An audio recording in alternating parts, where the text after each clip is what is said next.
Heck, I see it. So as well doesn't count. Other people starting to join in, so we'll see.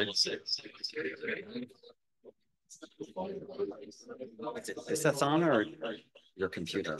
I'm hearing you. Yours. No, I'm muted. You're not. You're not. Not even on the audio.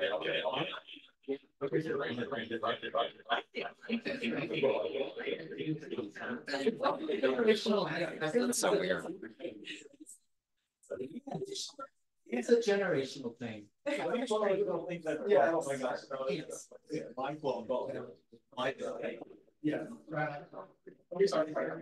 Very soon. We don't have quorum quite. David and so David's on the swag, you know what that is? Yeah. Let's see. Yeah. And Christine Berthet from CB4 is also on the swag. And she wanted to meet.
We're just waiting for a few more members to join.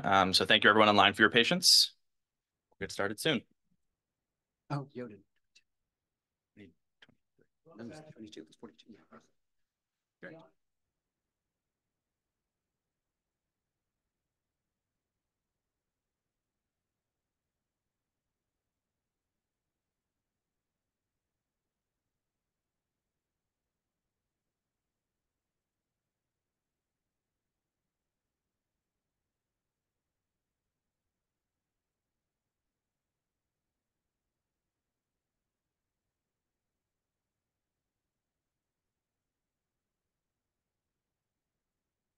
Everyone. I'm Brad Sherburne, the chair of Manhattan Community Board 5. We will begin tonight with our public hearing. So I will hand it over to our first vice chair, Todd Shapiro. Good evening, everybody. We're going to get this. Good evening, everybody. I'm Todd Shapiro. This is the public hearing of Manhattan Community Board 5. I'll be your chair for the public hearing, this portion of our meeting. During this public hearing, members of the public are invited to speak for 2 minutes per person on the subjects set forth on the agenda for this public hearing, or on any topic that relates to the affairs of the community district. If you would like to address the board before it votes on any matters tonight, now is your opportunity. Although there will be public session during the full board meeting later, that public session will be at the end of the meeting after all of the votes have taken place. So if you want to address the board on any matters before it votes tonight, now is your time to do so. If you'd like to speak during the public hearing, please use the raised hand button now if you're on Zoom. Those of you who are here in person, I've got some papers that show who's here.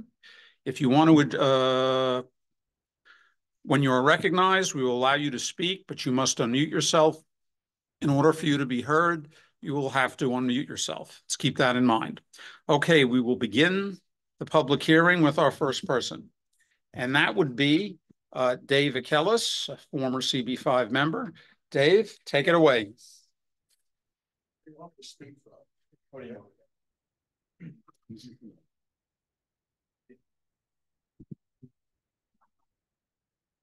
Thank you. My name is Aelis. Some of you may know me from Community Board 5. I'm president of the West 50s Neighborhood Association. I want to thank the board and Todd in particular for inviting me here. I want to talk about the city bike proposal. Where to begin? Let me start by acknowledging that just because a program works in another city means that it will work in New York. That is a false equivalency. New York City is not Amsterdam or Paris. It is a unique, and comparing it with any other city is a fool's errand. How much of the city's population is made up of bikers and e-bikers? Maybe 2%. How much of the population is pedestrian? It's 100%. We are all pedestrians. As president of the neighborhood association, I've been dealing with City Bike for a long time.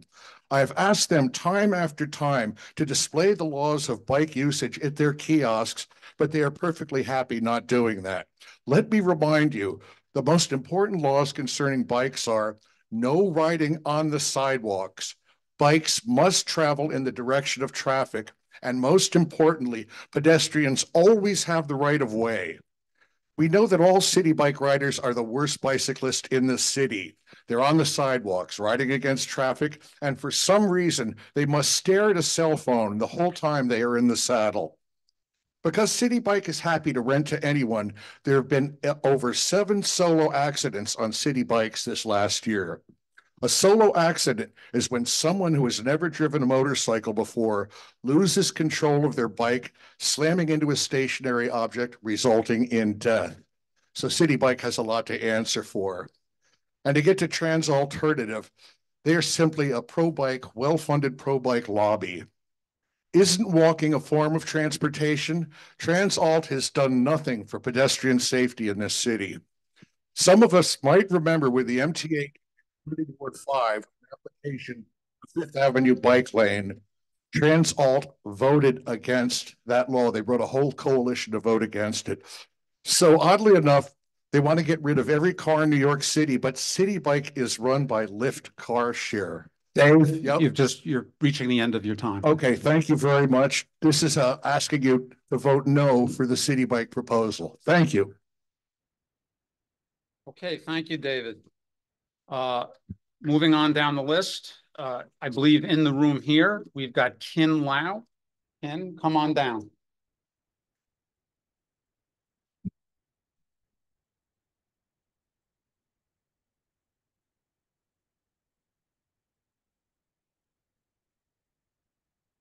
Oh, okay. Where the hell is the pointer? I'm here tonight to ask the question, what makes New York City, New York? Well, I propose that what makes New York City, what's the character of New York City? It's walkability. That's what gives New York City its character. That's what makes New York City, New York. And that's what makes it a good city, a great city. I'm here tonight to speak out against the proposal for the $5 NYC high school student e-bike rides. I don't have anything against the teens, but as the state of the streets today, as it is, it's a free-for-all out there. Bikes are riding on the sidewalks. Bikes are going against the red lights. Bikes are going against traffic. That's the adults. That's the adults riding I'm talking about. What will the teens do? They will follow the adults. Why? Because there's no enforcement. So I don't blame the teens. They're going to do what they do, which is follow the adults, and the adults aren't following the rules right now.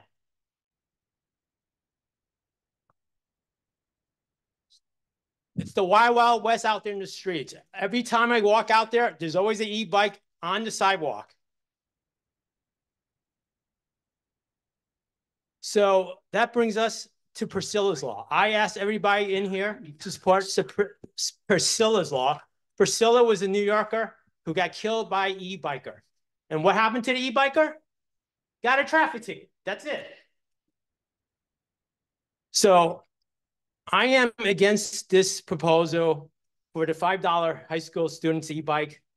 I don't want people in this room to contribute to the Wild Wild West that's out there right now. It's unrealistic that the teens will not participate in this Wild Wild West while the adults are. Thank you. Okay, thank you.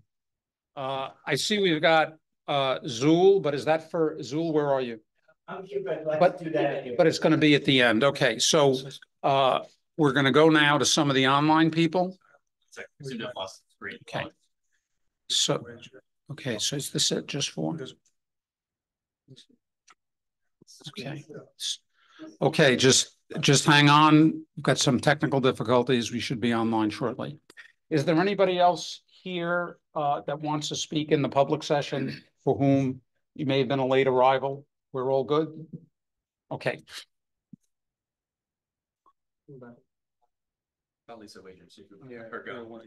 Okay, Lisa, are you here?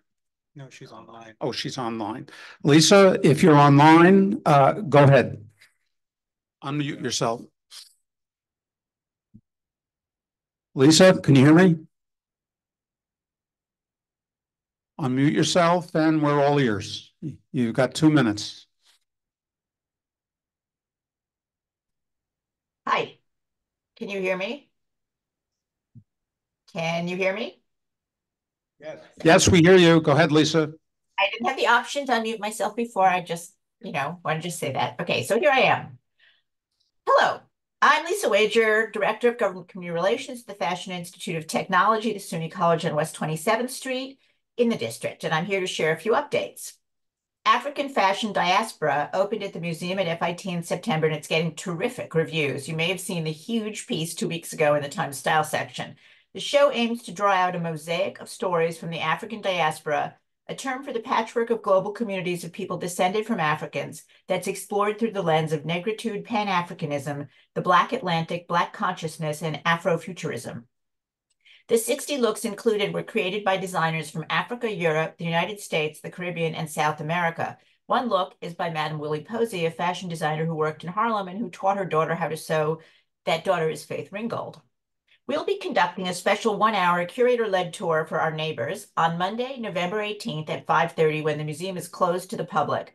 Board members will get an invitation through Marissa, and audience members can ask to join by writing to me at lisa_wager@fitnyc.edu. And we also invite a number of people whose emails we already have from the neighborhood. I want to remind everyone, especially the electeds reps, that FIT received a portion of SUNY's transformation funding money to support programming aimed at enhancing economic mobility for non-traditional underemployed adult learners. At FIT, we're doing that work with the creative sectors through our Adult Learner Creative Workforce of the Future programs. This fall and again in the spring, FIT is offering 30 full tuition scholarships for 6 certificate courses that typically cost between $1,400 and $2,700. The creative work, and many of them are remote. You can take them remotely. The Creative Workforce of the Future courses enable New Yorkers to upgrade their skill sets, expand their portfolios, and stay employed in the creative sectors, a critical piece of the New York economy. You can find more information at fitnyc.edu/workforce. I made it. Thank you, Lisa. Okay, so next person up, I believe is online, is Janet Schroeder. Take it away, Janet. Unmute yourself, please. We're all ears.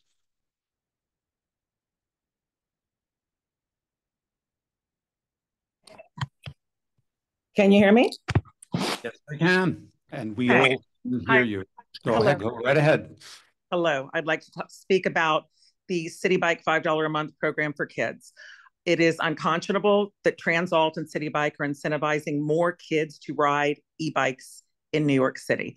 These e-bikes can go 25 plus miles per hour and are very heavy. They brake more slowly than bicycles and therefore are much more dangerous than bicycles. They are not bicycles. TA's representatives on this will talk about how they'll be encouraging kids to wear helmets. They're not going to be wearing helmets. It isn't a law to wear helmets, as unbelievable as that is. It's a medical and scientific fact that 16-year-olds' brains and skulls are not close to even being fully formed. That happens around 24 years old. These kids will think they're invincible. They'll add to the current chaos in our streets. These kids aren't old enough to drive in New York City. So there's no environmental advantage to them riding a city bike. So let's not listen to that as a selling point. It's a loss to bicycle riding and kids walking to school, as well to loss to public transportation, which needs money. Dr. Angelo Mascia is a member of our group at New York City E-Vehicle Safety Alliance, and he calls the e-bike terror and chaos in our streets a public health crisis. He is an ER trauma doctor and surgeon at St. Barnabas Hospital. There's a reason teenagers' insurance rate is higher than adults. Since when does anyone think teenagers are the most experienced, responsible, good drivers or riders out there? They'll be distracted on phones, listening to music. This is a horrible plan.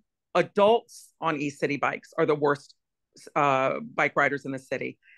To think that kids are going to be better is just absurd. This plan will put everyone at high risk, pedestrians, cyclists, and the kids on the e-city bikes. Please. Hey, say, Janet, say no to this plan. quickly if you can. That was my last word. Thank you. Thank you, Janet. Okay, next up online, we have Renee Baroo. Renee, if you can hear us, unmute yourself and let's hear what you have to say. Hi, can you hear me now? Yes, we can. Go right ahead. I was run over by an e-bike in May of 2023. I am also a former teenager. I know what I was like as a teenager. As an adult, in the last 2 years, I've suffered more than 10 days of hospitalization, several surgeries to correct the incredible damage done by an e-bike. As a former teenager, I can tell you that I tried to be cool and I tried to copy what adults did. Real adults. Real adults were the ones that smoked and drank and did drugs. Today, it's the adults that go through traffic lights without any worry at all, which is exactly what 16 and 17-year-old kids are going to do. So I would strongly recommend that since I am both a victim and a former teenager, that you accept my testimony on both of these issues and deny this idiotic program to give discounts to teenagers to use city bikes. Thank you. Thanks for your input. Okay, next online, we've got Julie Marden. Julie. And down. Oh, Julie, did you put your hand down? Julie, if you want to weigh in, now's your chance. Unmute yourself and we're all ears.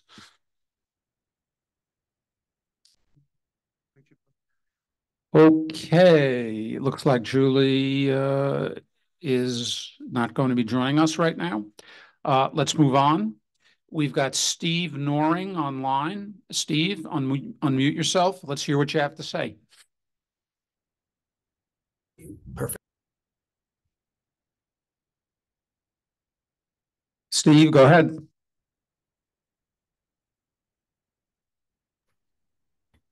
Can you hear me?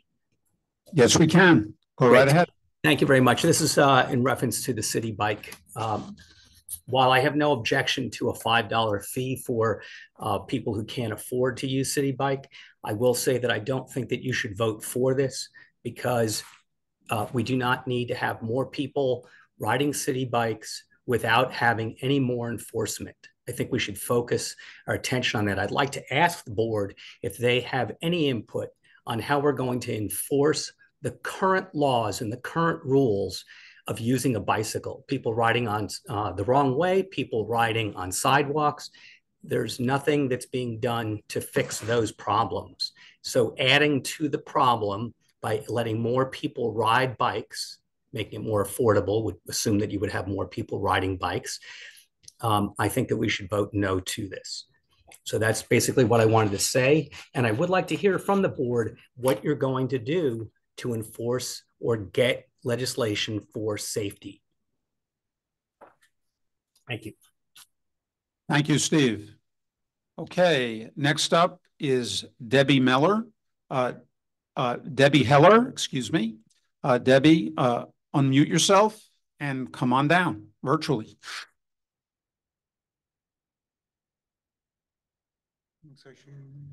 She's got a hand up. Can you show mine? No, she's got a hand up.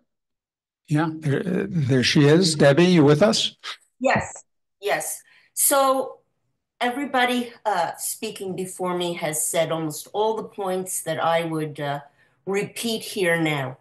But what I would just like to add to this conversation is that Priscilla's law, which is a very important law that needs to be listened and debated and voted on, it's really only to, after the damage is done, to be able to identify through the license plates or whatever you're planning on adding to the bicycle.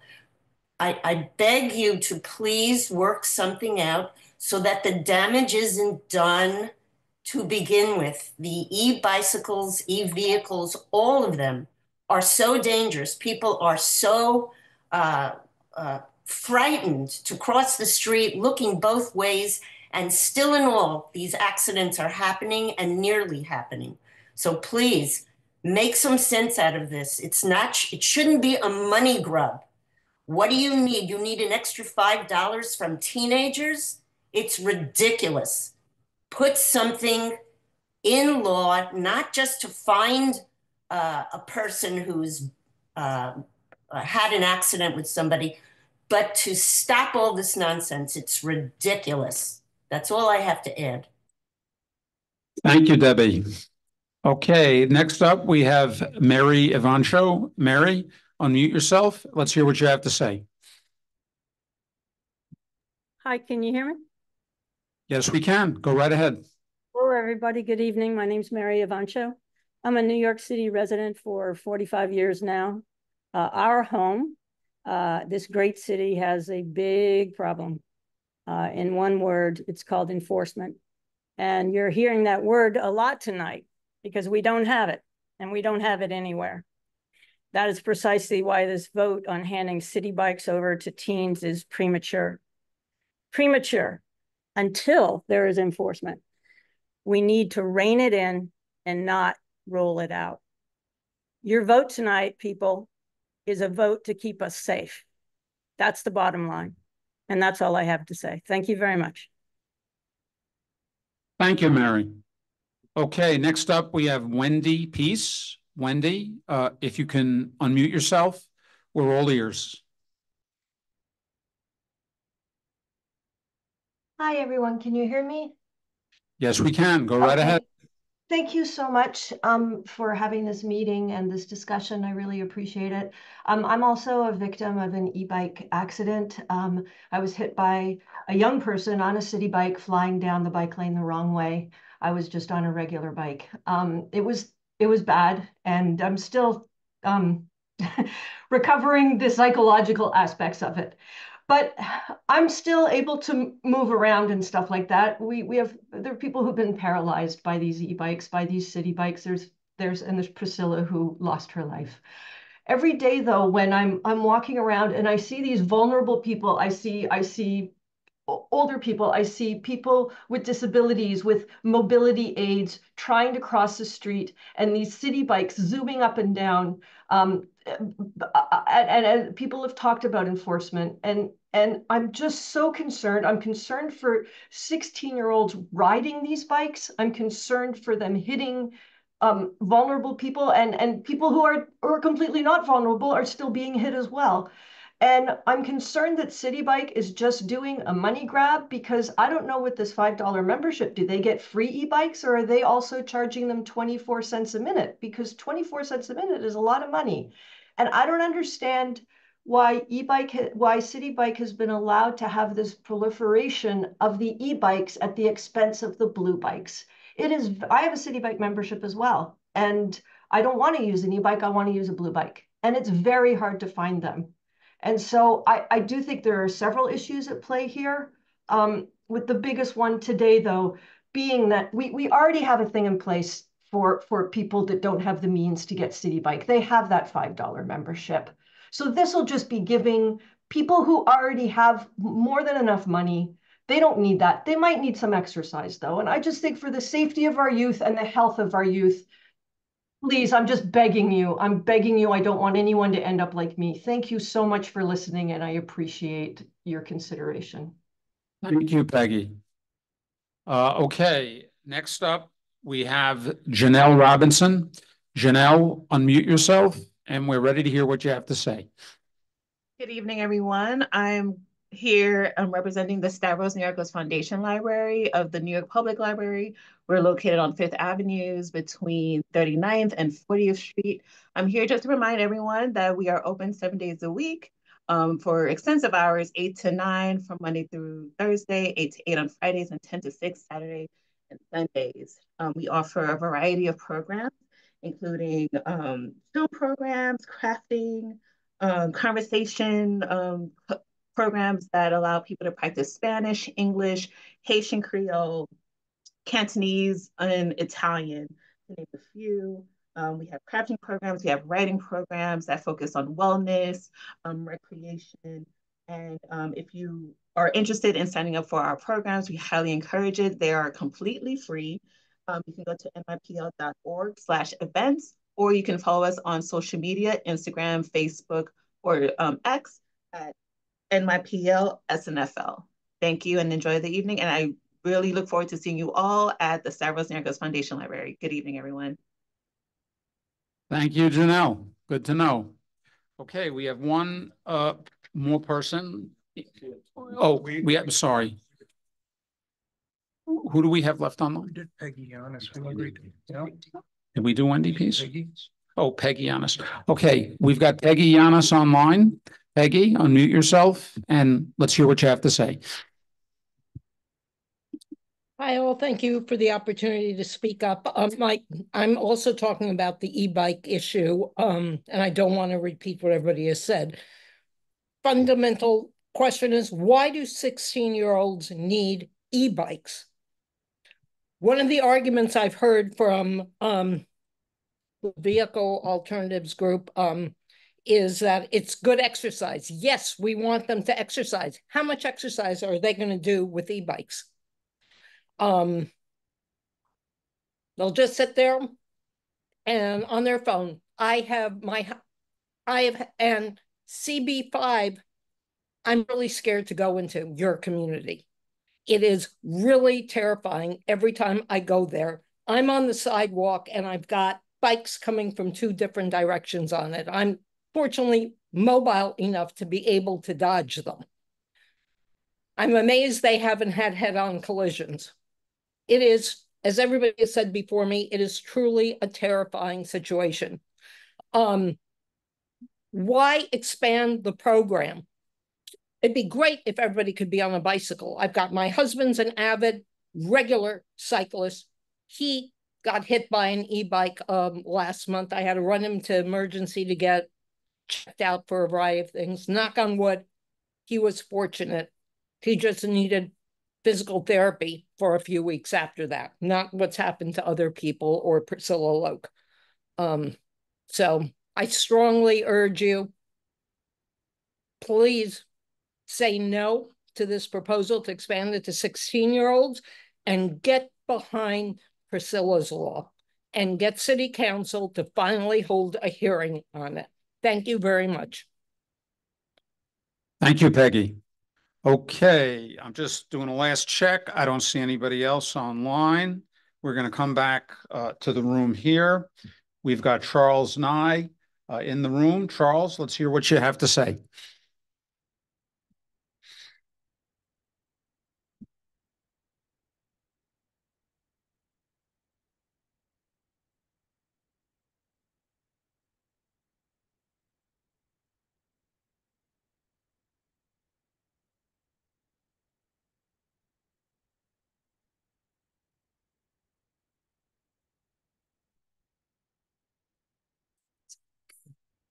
Thank you, Mr. Chair. So, Warren Schroeder of the Queen's Civic Congress recently stated that the City for Yes housing opportunity was rushed and that it should be halted and investigated in the light of the mayor's indictment, and that the public did not have an adequate input or deliberation into that process. Also, Councilman Robert Holden stated that the housing opportunity, City for Yes, should be put on the ballot or be a topic to be put on elections for next year. It's really unfortunate that our own land use housing committee, rushed for approval with conditions. And it's really sad that the public did not get an adequate input. And in fact, Mr. Vice Chair, yourself said back then, I recall, what's the rush? Indeed, what is the rush? And it's really sad. So, you know, Open New York might think they can coerce, brainwash, and groom community board members into their way of thinking, but the rest of the public are not fooled by this. 38 community boards out of all the community boards out there in the city have voted no on this. The residents of the outer boroughs all said this is not what they want. An aging electrical grid system in the city, roads that are deteriorating, overwhelmed sewers and under-resourced schools. And, you know, that's just some of the reasons why this won't work. And of course, I'd like to end, Mr. Vice Chair, by saying, you know, the Bex Committee just recently said one of their important budget requests is for affordable housing. So I'm very confused why the Land Use Committee did not fight for affordable housing at that Flatiron building recently. So it's really unfortunate. So thank you very much. Thank you, Charles. And again, just looking one more time, I don't see anybody else online. Is there anybody else, late arrivals in the room? I think we're good. Zul, I think, is going to speak later, or is Zul, you're speaking? Speak later. Yeah, Zul is speaking later. Okay, so I'm going to turn it back over to Bradley. Take it away, Brad. Oh, we got some new ones? Okay. Okay, give me a second. We've got 3 more people online. Okay, Odet, if you can hear me, unmute yourself. Now's your chance. Let's hear what you have to say.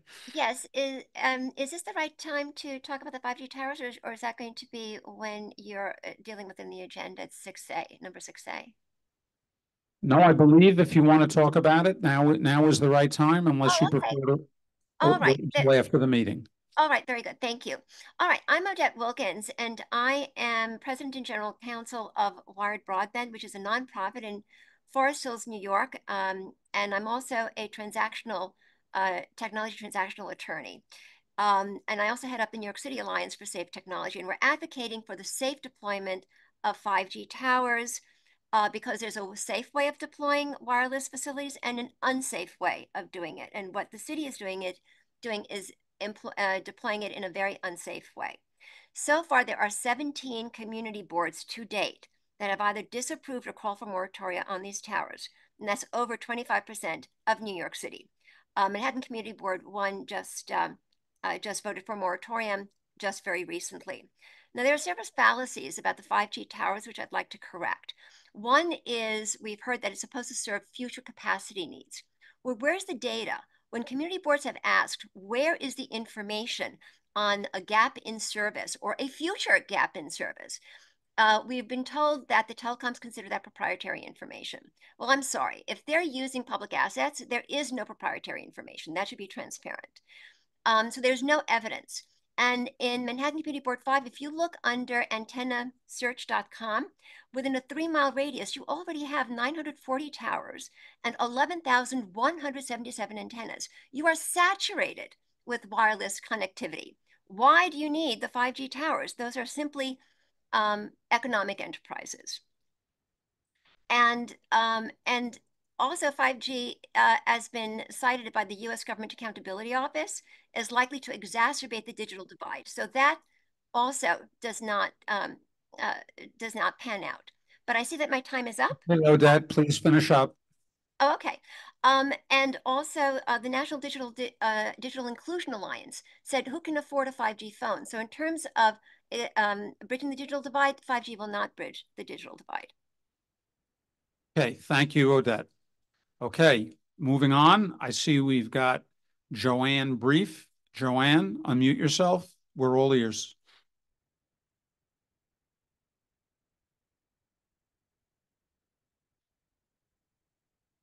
Joanne, can you unmute yourself? Would you like to? Okay, you good. hear me? Yes, Okay, we can. good. Go right ahead. Okay, good. I've lived here for I'm very old, but I don't feel old. I don't sound old. I don't look old. But I must say that when I rode a bike in the 60s, there was really it was very quite easy, even though it was stolen. And I felt invincible. And I understand that feeling. And I vote no for this proposal for many reasons. And I cannot believe how many city bike stands are up now. Every time I go out, I see another one. It's taking up all this room. I guess I call it room, but I imagine there would be a better reasons for having the spaces available to other than city bikes. And I saw two men riding up Madison Avenue the other day. I was on 87th Street, and they went right by me going up so that they could go to their left on the next block or whatever. And also am very much in favor of Priscilla's law. And that's about all I have to say. Thank you, Joanne. Okay, I see we've got Andrew Fine online. Andrew, unmute yourself. We'd like to hear what you have to say.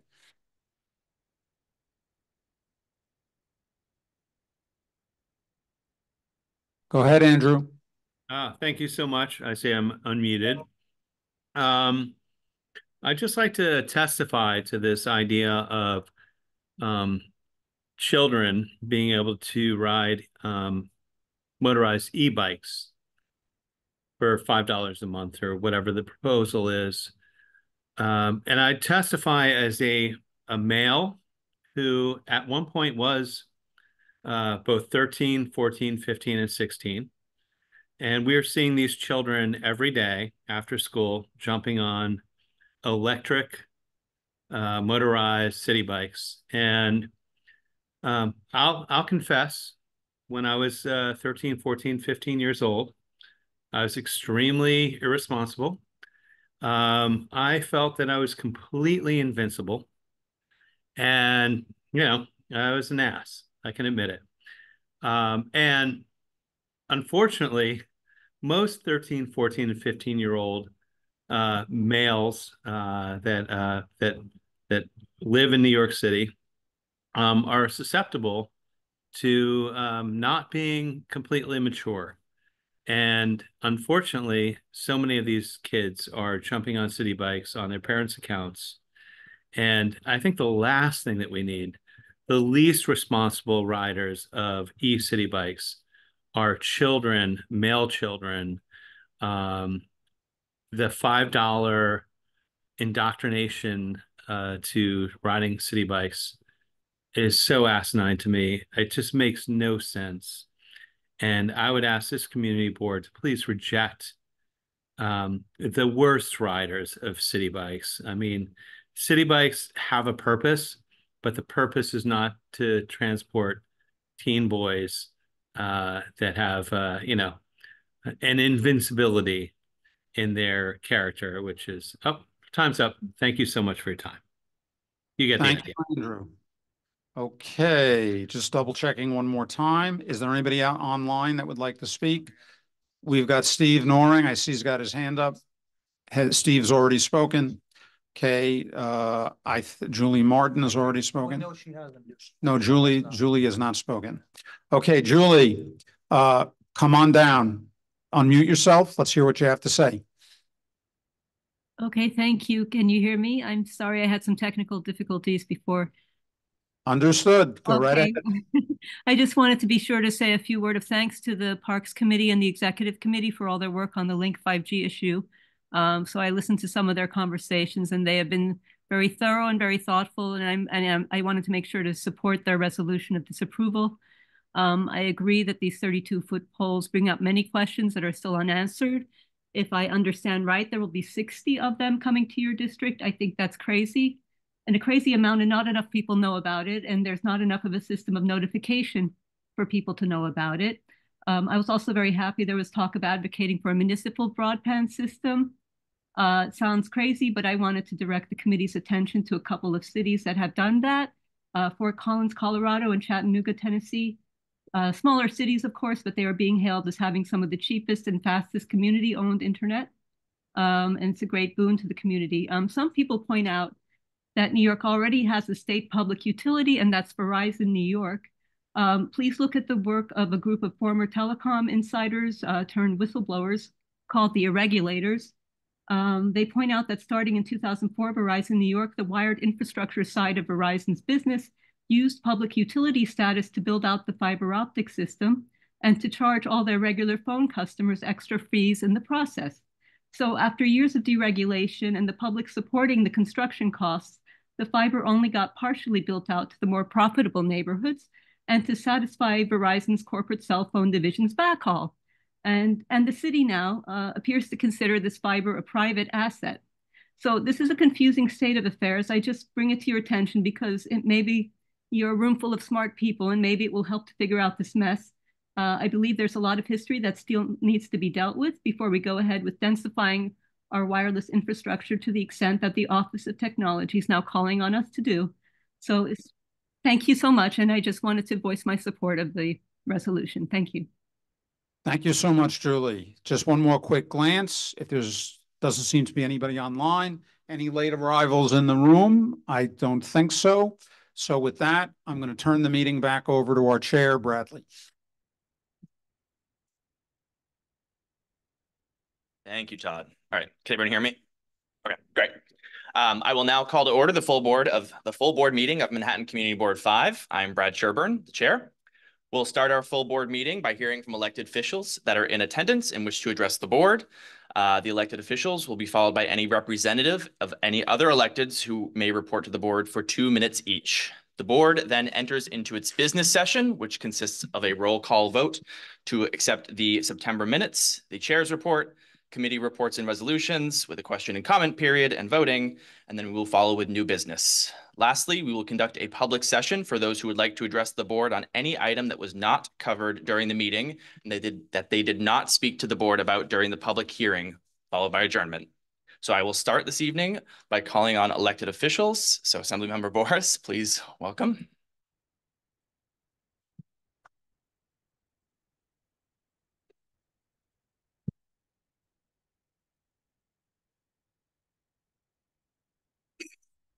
Thank you, Harvey. Hi, everyone. Assemblymember Alex Boris. Really glad to be with all of you. Thank you for having me in what is by far the nicest community board meeting room I've ever been in. You're doing it right here, even if you are a little further on the west side. I think last time was in my district, but nice to be visiting here as well. Just want to share a couple of past updates, 3 things that are upcoming, and then a couple of things on your agenda to talk about today. But since I saw you last, and actually both of these updates are in the past month, we had a town hall. I do that once a year where I invite anyone to ask any question that's on their mind and stand up there for 90 minutes and talk about the issues. We had a lot of really good conversations, including a bunch about e-bikes and city bikes, both the bills that we passed in this previous session, as well as 3 bills focused on enforcement that I'm bringing forward next year, which I won't recount for you here, but happy to discuss more. We also 2 weeks ago had a hearing up in Albany on artificial intelligence and consumer safety and how those intersect, thinking both about the short-term impacts that AI might have when you think about privacy and bias and access, as well as some of the long-term safety impacts of it. And there's a number of AI bills that have been proposed by my colleagues, as well as a package of AI bills I'll be bringing forward this year. I'm excited to talk with all of you about those in the future. 3 upcoming events for all of you. First is on Wednesday, we have our monthly session with NILAG, where they'll be providing free legal consultations and services for anyone that's interested. We have that every month. This is on October 16th for most of the day at my district office at 40th and Lex. Please call the office to make an appointment if that's something you're interested in. They do take walk-ins, but have a limited set for that, so we appreciate if people can call and schedule. Second is, as many of you have seen in the past month, the MTA released their new capital plan for the next 5 years. That will be coming up to the legislature and will be a big part of the budget for figuring out exactly how we fund it. The MTA is holding a series of open houses to discuss the capital plan and hear questions. The first one is at Grand Central Terminal on October 21st from 4 to 6. I'll be speaking there and answering questions, but there'll be a series of them around. So if you can't make that one, please look up the schedule. There will be many. And third is election days on November 5th. So remember to vote. And also remember that there's 6 ballot propositions. So flip over your ballot and go through those and educate yourselves on those before. I will take a little bit of prerogative to strongly advocate for Proposition 1, which will enshrine protections against sex discrimination, racial discrimination, age discrimination, and a number of other protected categories in the New York State Constitution, which I think is a really important thing to do. So those are the events to update on. 2 things that are on your agenda I just want to reference first, and with permission from Assemblymember Epstein, I just want to say thank you for your support on the conversion to residential for Flatiron. We desperately need more housing in New York. When we can have creative ways of doing it, converting commercial, I think that's a really great thing. Not my district, so I don't want to speak too long, but excited to see your encouragement and support of that. And lastly, on the 5G towers, we do need more 5G. We do need more broadband. I think the Link NYC plan is awful. They promised the world to New York City. They were supposed to deliver a lot of revenue to the city. In 2021, they owed $60 million to New York City that they haven't delivered.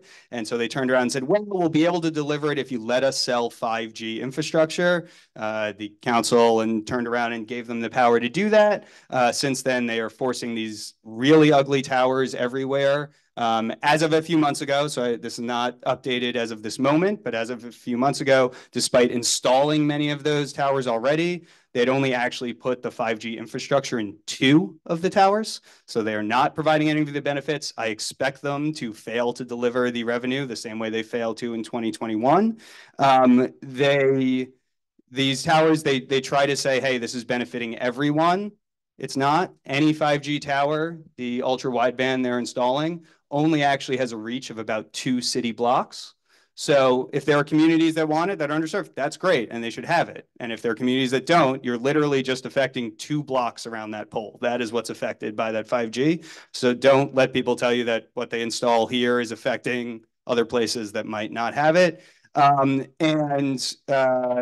There's a lot of cities in the country and internationally that have made a transition and installed a lot of 5G infrastructure. None of them have done it in a way like this. I last year issued a long report on how many cities have gone about this and the alternatives that they have gone through, including installing on existing infrastructure and repurposing other areas, which is possible and prettier and cheaper and has a load of benefits. If anyone is curious, please go on my website. The report is still up there, and I think sadly still applies to all of the proposals, even though it's a year old. So not against 5G in general, not against more broadband. We need all of it. I am against City Bridge and Link NYC. They've failed to deliver for years, and this is just not a plan. This is using public resources for private gain in a way that I don't think is helpful. And usually I like to end on an uplifting note, and that wasn't that, but let me just thank all of you for staying late and listening to all these comments and being so engaged with your community. It's really great to see. And with that, I'll pause. Happy to answer any questions, but also I know we're late, so happy not to. People want to move on. Absolutely. Are there any questions? All right. Thank you very much. Thank you. All right. Assemblymember Epstein, please.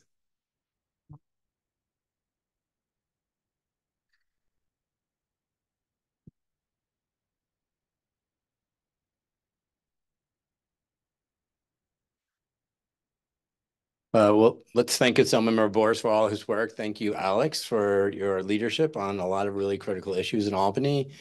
So, if you have any questions around kind of 5G or AI, Alex is really on the forefront of legislation on those issues. So for folks who don't know me, my name is Harvey Epstein. I represent the 74th District. My report should be in the chat from Kathleen, who attends these meetings, who will be here. Just want to talk about some local issues, and we'll talk about legislative stuff. And then if there's questions, we can talk those at the end.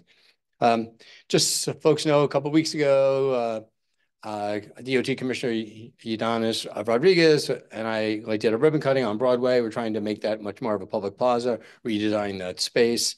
It's really trying to get from 14th Street up to 23rd Street, a much more public open. I think what they're doing right now is really going to be much more user friendly. Honestly, I don't think there needs to be any cars on Broadway at all in that location. I think long term that's going to be a plan. We have a couple of local events. We're doing an e-waste event Sunday the 20th. If people have e-waste, we're going to be doing it a little further east, but in Bellevue Park. If people want to go there, recycle all their e-waste. So it's at the Ecology Center. We have a shredding event on the 23rd. It's Stuyvesant Square Park. If people are interested in doing some paper shredding, we all have got some old, maybe taxes or old sensitive documents you want to shred. Should be doing that. In these moments about, obviously what's going on in Tampa around hurricanes is affecting all of us. There's a lot of work we're doing locally around emergency preparedness. This is October 29th. We're doing an event around emergency preparedness. It's Sandy wasn't so long ago for all of us. We're going to have more weather events. Obviously, climate change is something we firmly believe has impacted our whole country. And if people didn't believe it, just go to Tampa right now and you can see what's happening to our folks all over the country. Alex mentioned the ERA. Just so folks know, we voted on this twice. We passed it twice. I voted for it twice. I encourage people to flip their ballot and look at Prop 1. It is something that's critical, not just for reproductive rights, but LGBT rights. This is something that's going to ingrain in our state constitution. And the only way we can get something on the ballot is to pass it 2 consecutive legislative sessions. So people in the current session and the one before thought this is critical to get before the voters to get in our state constitution.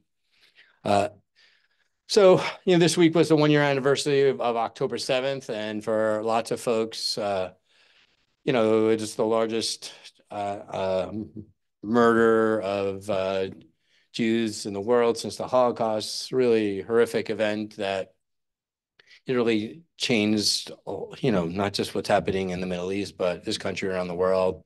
To say Israel's response since October 7th has been really deeply troubling for me as well. The murder of innocent children has been horrific. But, on the 1-year anniversary, we can't ignore what a terrorist organization did to attack people at a party and an event and take hundreds of hostages. So, it was, the event that I know Assemblymember Boris and I attended on Monday really spoke to, hopefulness and opportunity, but it's really shrouded in some real sadness and loss.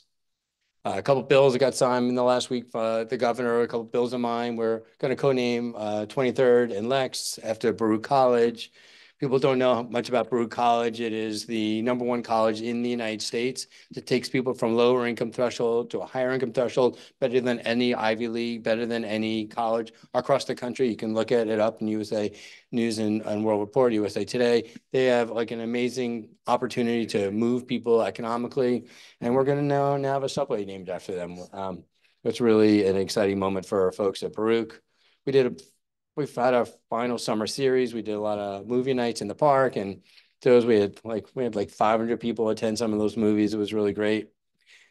And I'll just end on maybe a less exciting note. People know what's been going on with the mayor for the last month. In my view, it's hard to lead a city when half your cabinet's under investigation and indictment. And I, a couple of weeks ago, called on the mayor to resign. I actually feel like he can no longer lead this city. I don't feel like it's good for New York and New Yorkers to have a mayor who, every day another member of his cabinet is under investigation and indictment. This week, just 3 more members for other grounds around, trying to hide exculpatory evidence, or not exculpatory, criminal convictions and other evidence that they're trying to witness tamper. These are really serious allegations. And while I believe that people are innocent until proven guilty, that I think applies very differently for people in elected office in relationship to these issues. And even when Governor Cuomo faced some real serious allegations, I then called on him to resign. And in the end, he did resign because it was the right thing for the people of New York State. And I think for the mayor, for the 8.5 million people that live here, I do think it's his obligation to put forward a position that allows New Yorkers to continue. And I think we will not be able to have real leadership over the next 6 months if there is a primary in June that he might be on the ballot for. If he continues to remain in office, I would encourage him to step down. I know there's some other local things going on. Just on Alex mentioned the Flatiron building, and again, we want to see more affordable housing, but we need more residential conversions. We passed legislation this year allowing the commercial to residential conversion. We'd like to see thousands of units converted. We have a housing crisis. We clearly have an affordable housing crisis. That's part of why we baked into every conversion the need for affordable housing.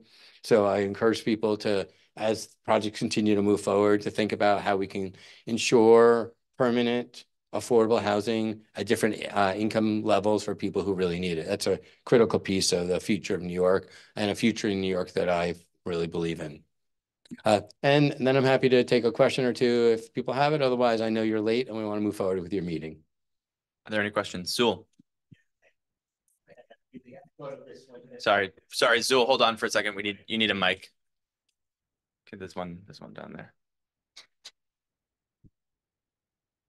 Thank you, everyone.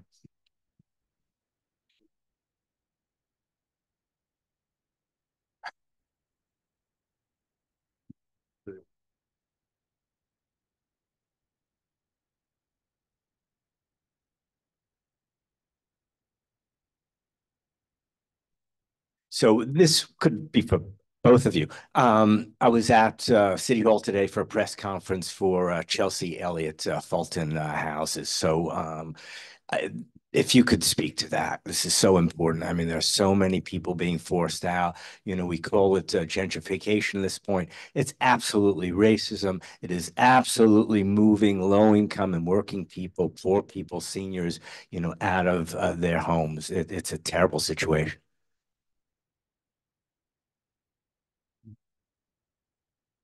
So who people don't know what's going on there, there's what's called a RAD PAC conversion at the development. Residents about 6 months ago voted to move forward with a RAD PAC conversion. What happened was there was going to be initial gut of buildings, and those buildings would then remain permanently affordable as a RAD PAC. More recently, what we found out, the cost was going to be to exceed the ability to finance those projects. So a new proposal came forward to do market rate housing on the development site, which I think is now 1,800 units of market rate housing. I'll say this, it is not my district, and I will defer to the people who represent that area. I have lots of faith in Tony, Brad, and Eric to represent the neighborhood well. I have buildings that are proposing RAD PAC conversions and done RAD PAC conversions. I trust the leadership of the tenant associations. Again, I'm not a fan of conversions. I'd rather preserve public housing, but we found NIGHT to be woefully inadequate to manage these developments. I have projects where I funded money in 2018-19, and those projects haven't even moved forward yet. So I think there's a huge problem with the New York City Housing Authority that has really made the lives of low-income tenants unbearable in some of these developments.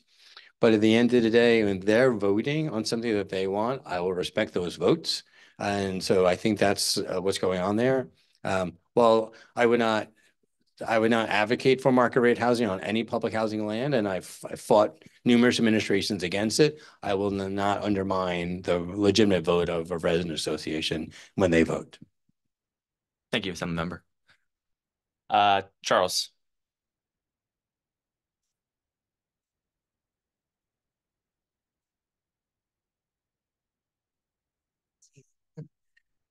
Yes, I have a question. I just want to say that I'm really pleased that you agree with affordable housing and permanent affordable housing. How do you, being a seasoned politician, usually developers will set aside a number of apartments for low-income people.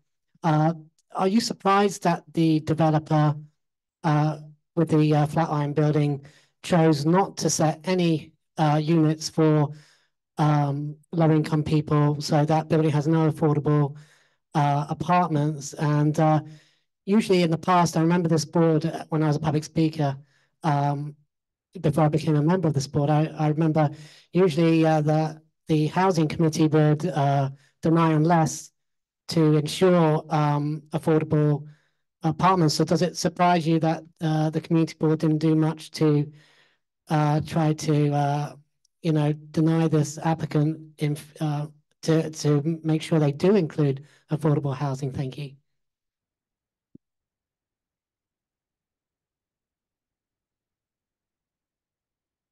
Well, I guess first I'll say I served 14 years on a community board, so I understand the voluntary work that people are doing serving on a community board. I was a former chair and former chair of a land use committee, and there's a lot of details that members of those committees have that sometimes the public at large don't have access to.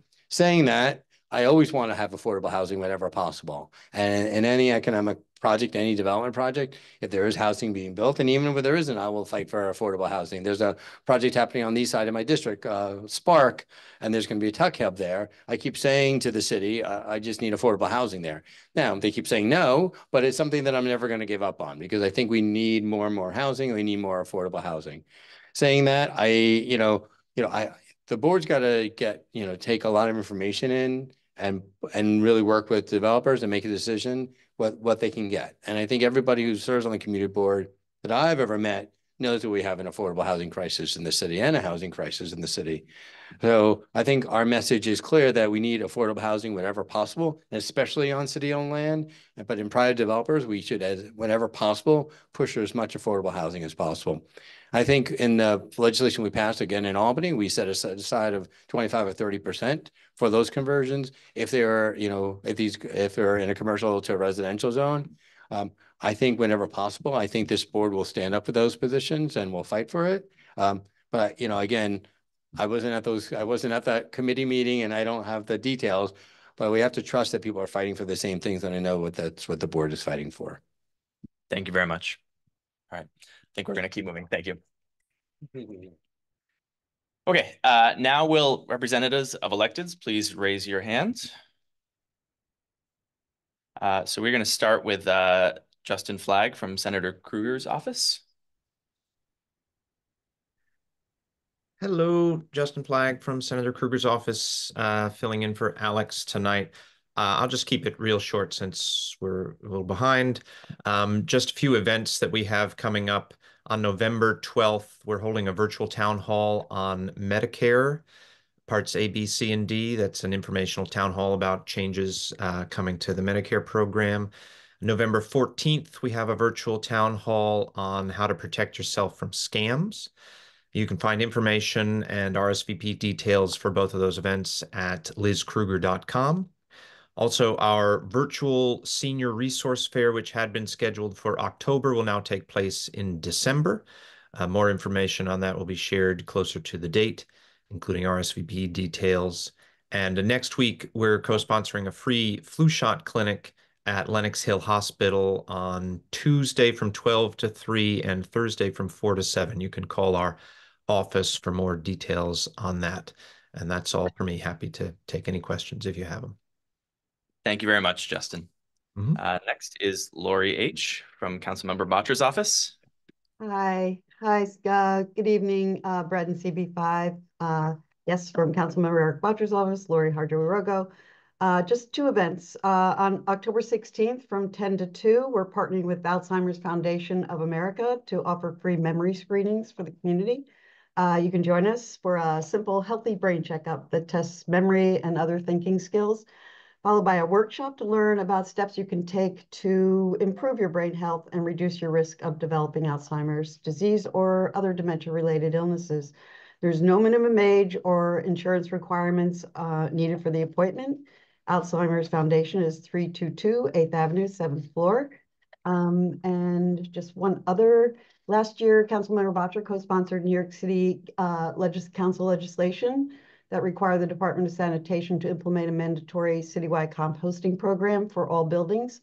To complement the rollout of the curbside composting, our office is partnering with the Lower East Side Ecology Center to offer educational sessions for constituents to learn about the program, what can be recycled, and what resources are available. They will be held at Greenwich House Music School on Tuesday, October 15th, Penn South, Tuesday, November 12th, and Manhattan Plaza, Tuesday, November 19th. And they all take place in the evening, either from 5 to 6 or 7 to 8. And that's all I have. Thank you. Thank you, Lori. Next is Biani Rodriguez from Councilmember Rivera's office.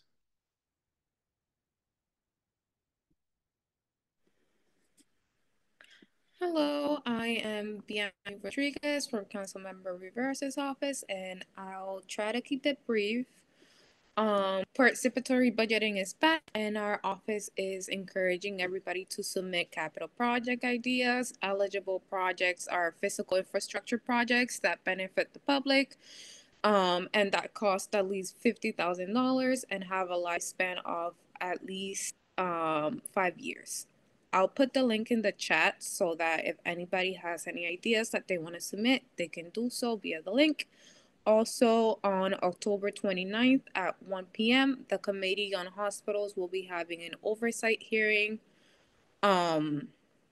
examining the effects of hospital closures on community needs. So our office is encouraging everybody to submit testimony if you want to do so. And on October 30th at 10 a.m., the Committee on Cultural Affairs and Libraries will hold an oversight hearing focused on public space activation and small businesses in naturally occurring cultural districts. I will put the link to submit testimony and to live stream a hearing in the chat.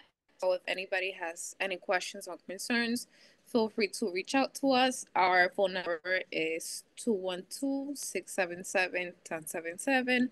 And our email is district2@council.nyc.gov. And I'll put that information in the chat as well. Thank you. Thank you, Biani. Next is Hannah Rienerman from Representative Nadler's office.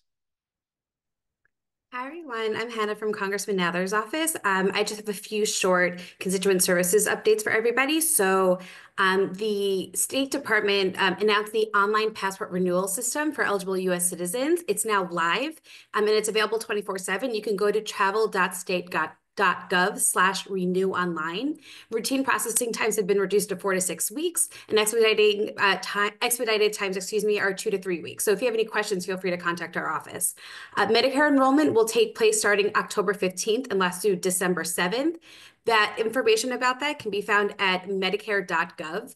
Additionally, our office sent out a constituent services e-newsletter last month with important updates to Medicare, federal student loan payments, and veterans benefits. So that's live on our website at nadler.house.gov. So if you have any questions about that, look on our site, feel free to contact us. The last thing that I mentioned, that last month, the federal government announced that they were going to send out free COVID tests per household. So that is now live and active. You can go to covidtests.gov. If you have any questions about anything I mentioned, or you have federal casework questions, contact our office. You can go on our website at nadler.house.gov or call us at 212-367-7350. Take care and have a lovely meeting. Thank you, Hannah. Next is Franklin Richards from Councilmember Power's office. Good evening, everyone. In an effort to, cut this short, I only have one quick update for you folks. Mandatory curbside composting of food and yard waste began throughout Manhattan this week. This long-awaited expansion provides an opportunity to divert our organic waste, which comprise roughly 44% of waste that fills our black plastic garbage bags, and feed the rats. This is a mandatory program similar to other recycling programs that will be enforced in 2 parts.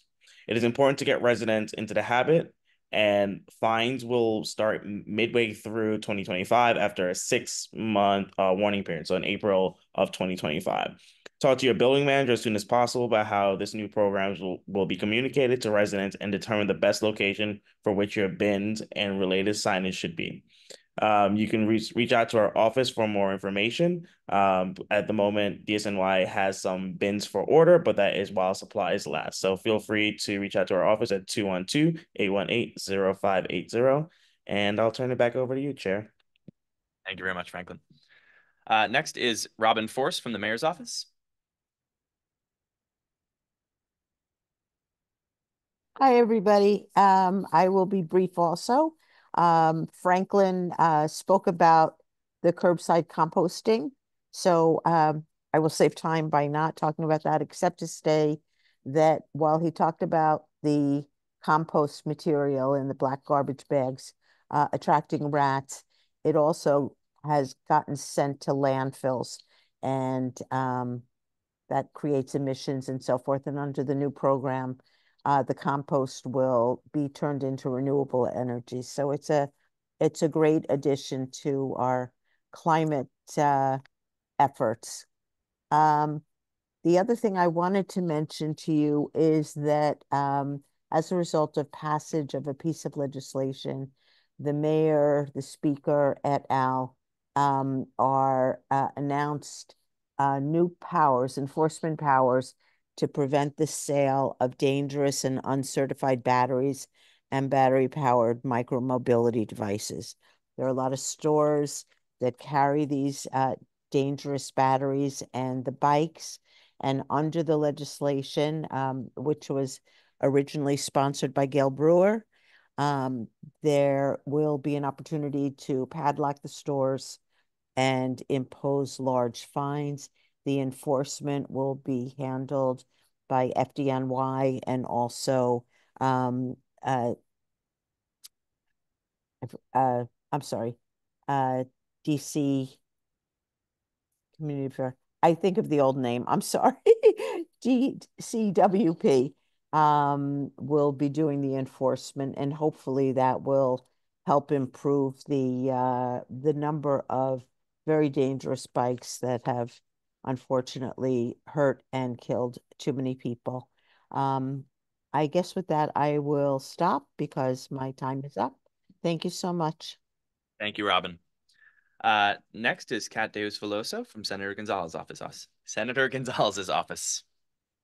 Good evening, everyone. It's nice to see you all. First, I just wanted to wish all those who celebrate Oshana Tova.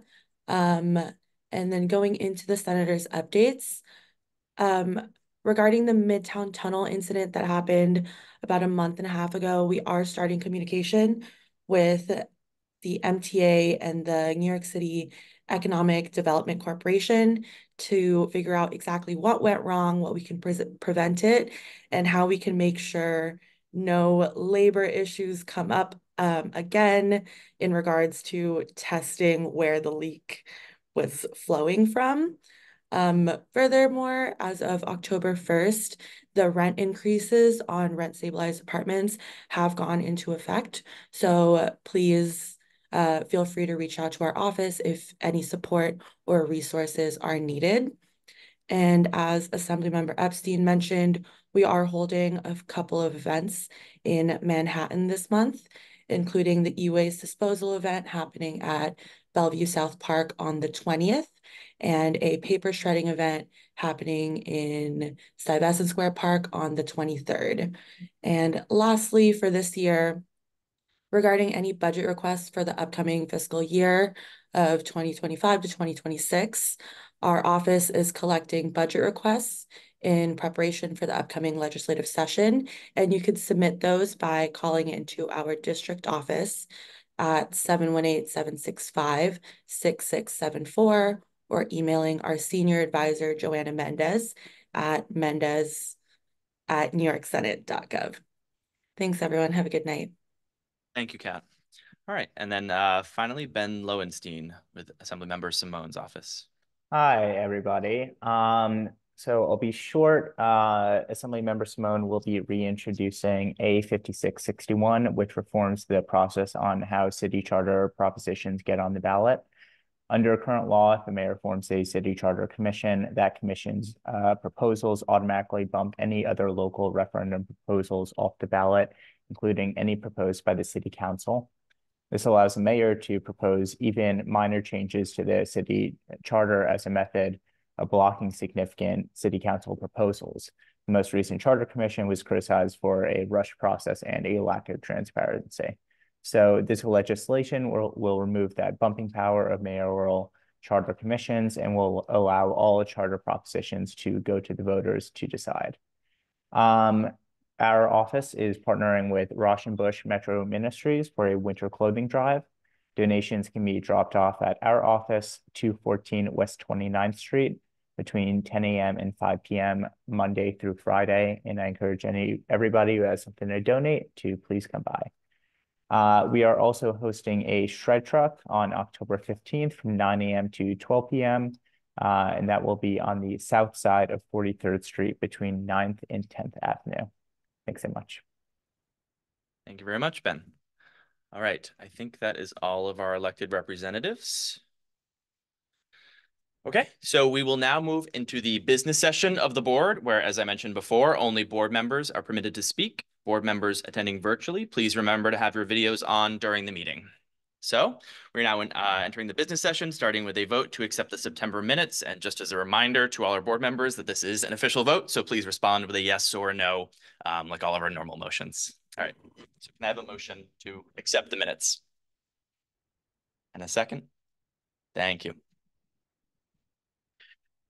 80s. Balodkar. Borden. Chu. Dalal. Ellington. Briz. Garcia. Goshow. Greeley. Haas. Hayter. Harris. Hirschberg. Hutton. Kabak. Kerwin. Lavingia. Marks. Okay. Sorry, McCall, and then Mijatovic. Miller. Nazaro. Noni Victors, yes. Nye. Revis. Ricardo. Yes. Roland.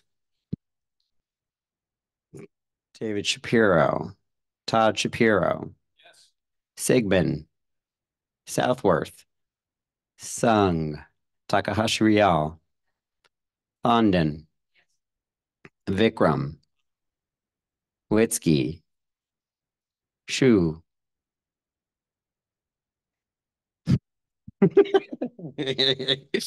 Young. You. Zolkowitz.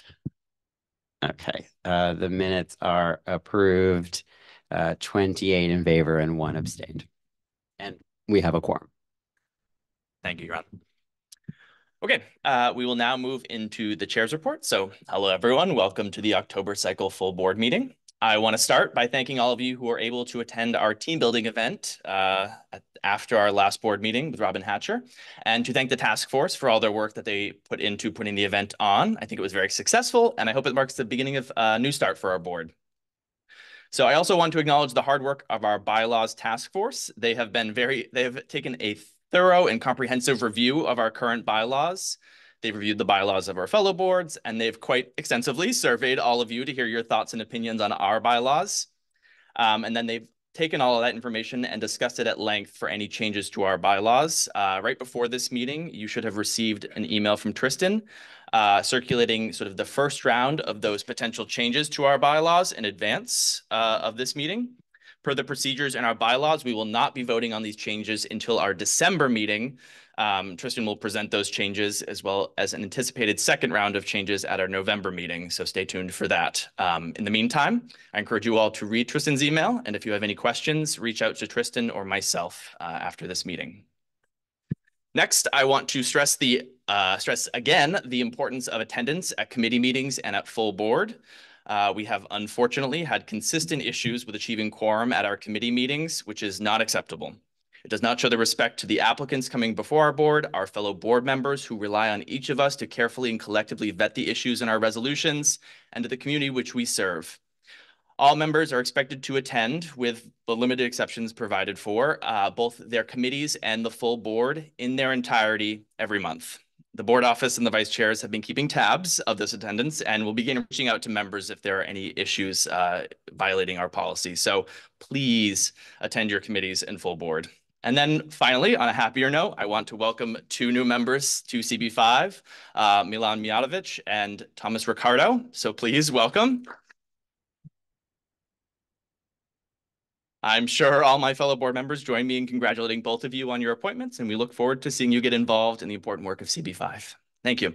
So that concludes the chair's report, and so now we will go to committee reports and resolutions, starting with T&E. Transportation and the environment.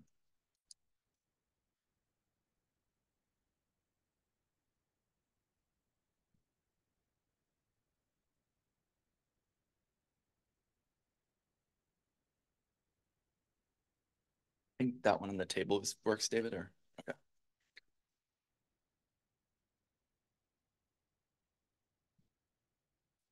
I'm David Sigmund, Chair of the Transportation and Environment Committee. We have one resolution on the schedule tonight. It could be deemed read. So deemed. One of the responsibilities of the committee is reviewing applications for bus stops. And a couple of comments in general, and then specifically about this one. We have tried to incorporate some things that we used to do at SLAP when I was chair of SLAP in order to kind of accelerate our processing of these. And the process that we've put in place is that we DOT forwards a letter to us with the application for a new bus stop location with a recommendation of the location. We then are sending the applicants a questionnaire automatically, and we're having the applicant post in the area of the bus stop to notify the community that there's a proposed bus stop there. We then will review the application for any specific issues, frequency, or what have you. One of the biggest issues is usually whether people are waiting for a period of time, in front of a residence before boarding a bus, things like that. So we'll review the application. And we'll hear any issues from the public that are generated by the posting. So with the expectation that we would be able to move some of these along a little bit faster than we have in the past. So of course, the first one to come up turned out to be hugely controversial. And it was posted, I think we got something like 50 comments from the public, which was mostly residents of 2 residential buildings that are adjacent to the bus stop location. So this is an application by Eagle Bus Lines, a tourist bus, for a bus stop on the west side of 7th Avenue between 53rd and 54th Street. And we had heard an application by another applicant for this exact location 2 years ago, and at the time rejected it because of the huge outpouring of negative comments that we had from the residents. And after some back and forth, in this case, the applicant was not, the person representing the applicant at our hearing was not informed on whether there were other locations that they had requested. The person that represented DOT didn't have that information with them. And so we tabled it at our first meeting and took it up again at our last meeting in September. And at that time, the DOT provided us with the information on what the alternate locations were that were requested and the reason that they were all rejected. So essentially it was, if you know the term, a Hobson's choice. There was one location that was approved by DOT. And so the choice was either accepted or rejected. We looked at the 2-year-old history on this issue. We reviewed the comments from the local residents. And because there were no alternatives for us to discuss, and this resolution that's in front of you is a denial, a straight out denial of the application. And we urge DOT to engage with the applicant to find another location. We actually, in this, we said on 7th Avenue, although I think as a committee, we would consider anything that DOT and the applicant come back to us with, and then we'll go back through a cycle of collecting public comment on that. And so this was voted 12-1-0-0. And again, it's a denial of the application. Thank you. Are there any conflicts to this resolution? Any questions? Any comments? Oh, yeah. So, the idea is you need to mind. Sorry. Yeah, right there on the table. Yeah. Thank you. So you were looking at it, it was pushed it back. The DOT said, look, we looked at a bunch of, it's not hot. Oh, I'm sorry. Well, here you can, we'll switch off. Oh, sorry about that. So you pushed it back. The DOT said, look, they gave us, how many locations did they look at? No, they said, look, this is the best out of the 4 that were proposed. Were the other 4, and I apologize, I wasn't just isn't were they in the similar area? It just was Sorry, David, you need a mic. We can sit next to each other. The applicant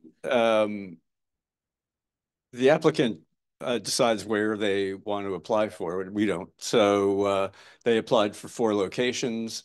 1 was approved, the other 3 were rejected, mostly because of either there were already multiple operations at the location that they had asked for.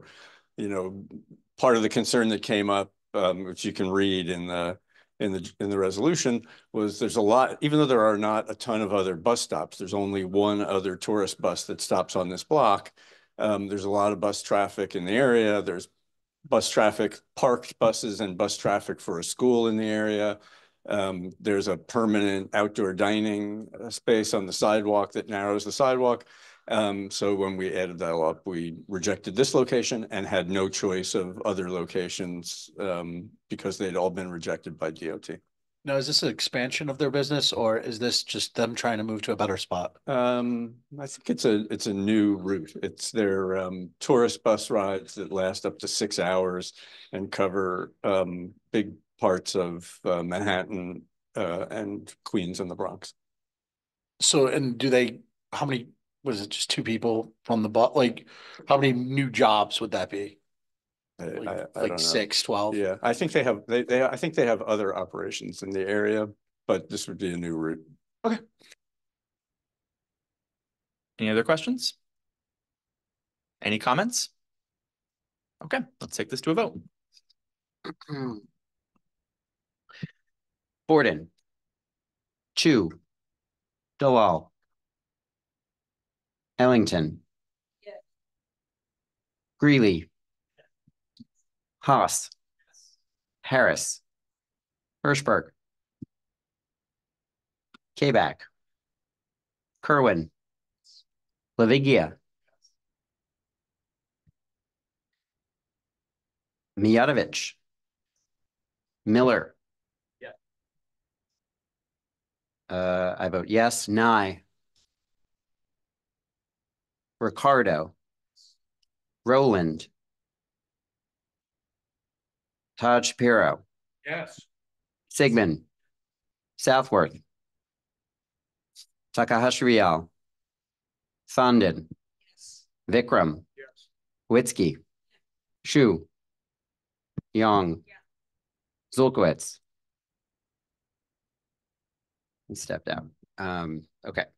The resolution passes 25 in favor, 1 against, 1 abstained. Thank you. Okay, so next on our agenda is the State Licenses and Permit Committee, SLAP. Janice.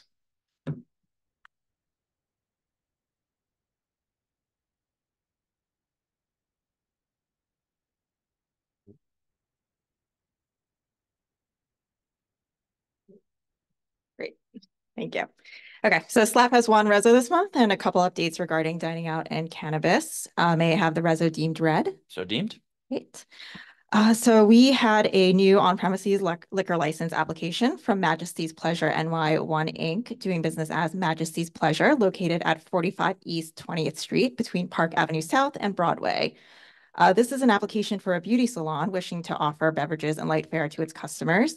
Though they plan to close at 8 p.m. daily, they are asking for licensed hours until 11 p.m. for occasional events, and the salon will follow the same business model as those they have established in Toronto. So despite the modest hours, this application came to the committee because it is in our restricted licensing area, which stipulates that an establishment must be under 4,000 square feet and have a full kitchen, among other requirements established to curb club-like activity. After further discussion with the applicant, it was found that the space for patron use would be under 4,000 square feet, and the committee determined that a partial kitchen was appropriate for the intended method of operation, which itself, as a beauty salon, ultimately fits within the spirit of the RLA. There were also no concerns from the community. So the committee recommended unanimously that we deny the application unless the applicant agrees to the terms of their affidavit, which simply documents their described method of operation, and that passed 12-0-0-0. Thank you, Janice. Any conflicts? Any questions? Any comments? Okay, let's take it to a vote. Borden, Chu, Dalal, Ellington, Greeley, Haas, Harris, Hirschberg, Kavak, Kerwin, Lavingia, Mijatovic, Miller. Okay. I vote yes. Nye, Ricardo, Rowland, Todd Shapiro, Sigmund, Southworth, Takahashi Real, Thondon, Vikram, Witzke, Shu, Young, Yes. Zolkowitz. Coming back to Miller.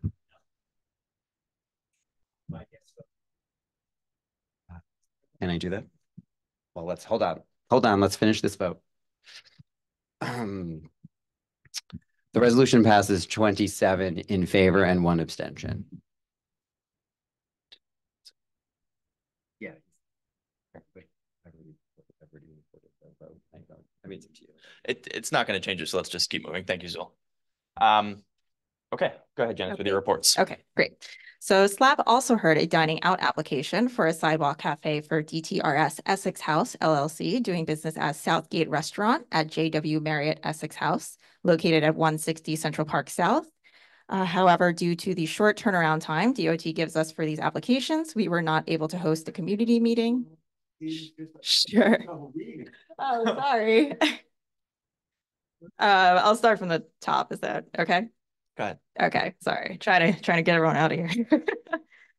SLAB also heard a dining out application for a sidewalk cafe for DTRS Essex House, LLC, doing business as Southgate Restaurant at JW Marriott Essex House, located at 160 Central Park South. However, due to the short turnaround time DOT gives us for these applications, we were not able to host a community meeting in time to resolve the 30+ comments we received from the community. As such, the committee didn't feel comfortable providing a recommendation on the application until a community meeting could be held, and instead chose to exercise our option to defer comment to the appropriate council member's office, which for this case is Councilmember Gail Brewer, with whom we will work to resolve these issues.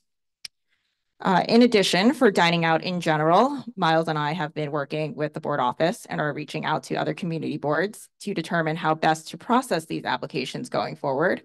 While we plan to continue to notify the community upon receipt of an application and send committee members out to conduct site visits, if we do not have concerns about an application and we receive no comments from the community, it's likely, for simplicity and with no difference made to the applicant, that we will issue no comment on the application rather than a formal approval. For all other applications, we will work to resolve issues between the applicant and the community to the extent that we can within the limited time we have. And if we are unable to do so, we will work with the appropriate council member to ensure the community is heard. In the meantime, the board office is still looking into whether the past 10 applications we submitted approvals on that I mentioned last time will need to be retroactively voted on by the entire board. Also added to that list now are a roadway cafe application for 22 West 25th Street, doing business as Maman, and a sidewalk cafe application and a roadway cafe application for 133 West 31st Street, doing business as Handsome Rice. Actually, that might be East 31st Street, sorry. And going to cannabis. Okay. So lastly, regarding cannabis, the Cannabis Task Force will be refocusing its efforts on revising our district's cannabis guidelines in preparation for on-site consumption licenses, again, application process and schedule TBD, while also focusing on supporting local enforcement efforts. In regard to the former, the Office of Cannabis Management replied to 2 of our past resolutions from last year where we recommended denial of 2 applications based on their proximity to locations of concern noted in our guidelines, namely public parks and harm reduction facilities.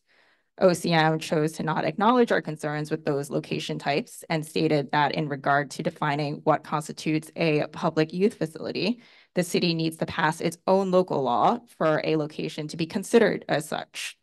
So that could be something for our SLAP committee to take on, in addition to supporting local legislation being proposed to curb illicit cannabis sales. In the meantime, we continue to encourage the public to report illegal shops to 311 and the OCM incident reporting form. And our community can also contact our board office with any additional concerns. Thank you, Janice. Are there any questions?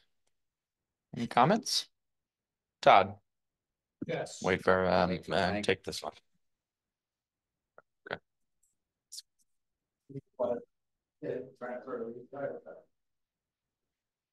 Okay, as the chair of the Open Restaurants Task Force, I fully support this effort that Janice mentioned. What's happening here is we're gradually coming up with reasonable techniques and procedures for dealing with all of the applications that are coming in. This is very important for our community, and it's a logical outcome of all the work we did and previous resolutions and discussions that came before the board. I'd also like to mention that I testified at a city council, a DOT hearing about one of the applications based on comments that we made. Basically, the substance of our comments had to do with the fact that the potential granting of the license on 25th Street, this is the Tapas establishment, which is on 6th, it's on 25th Street between 6th and between 5th and 6th Avenue. And we made the comment that given the large number of cafes and curbside cafes on that block, that could be an impediment to commercial traffic loading and unloading, that it was something that should be considered. This was something that the DOT, in our opinion, didn't give adequate consideration to. It's something that in the due diligence I know well, because my business has been there for 20 years, and we know it's almost impossible to get a curbside space to load and unload. Anyway, I fully support Janice and Miles in the work of the committee. And, you know, we're going to go ahead and do what we have to do to make our work as efficient as possible. Thank you, Todd. Mike, go ahead.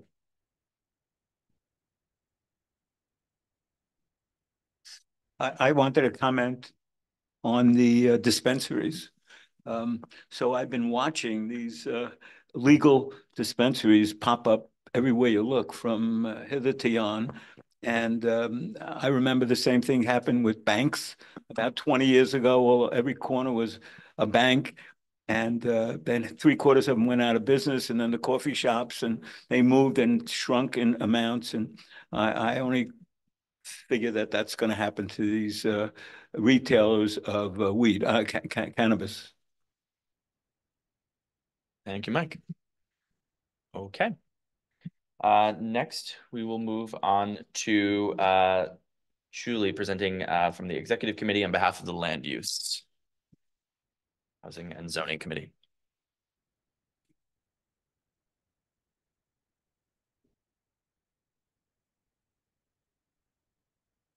Okay, Land Use Committee had 1 application this month. May I ask that be deemed read? So deemed. Okay, and thank you, Myrtle and Mike, for your help on this reso. The owner of the Flatiron building came to us, and they are asking CPC for 2 waivers. One to convert the commercial building to residential, and the other to waive the open space requirement for residential conversions. The Flatiron building has been vacant since 2019, except for 1 of 2 ground floor retail spaces. So basically the entire building, except for these ground floor retail spaces, would be converted from commercial to residential.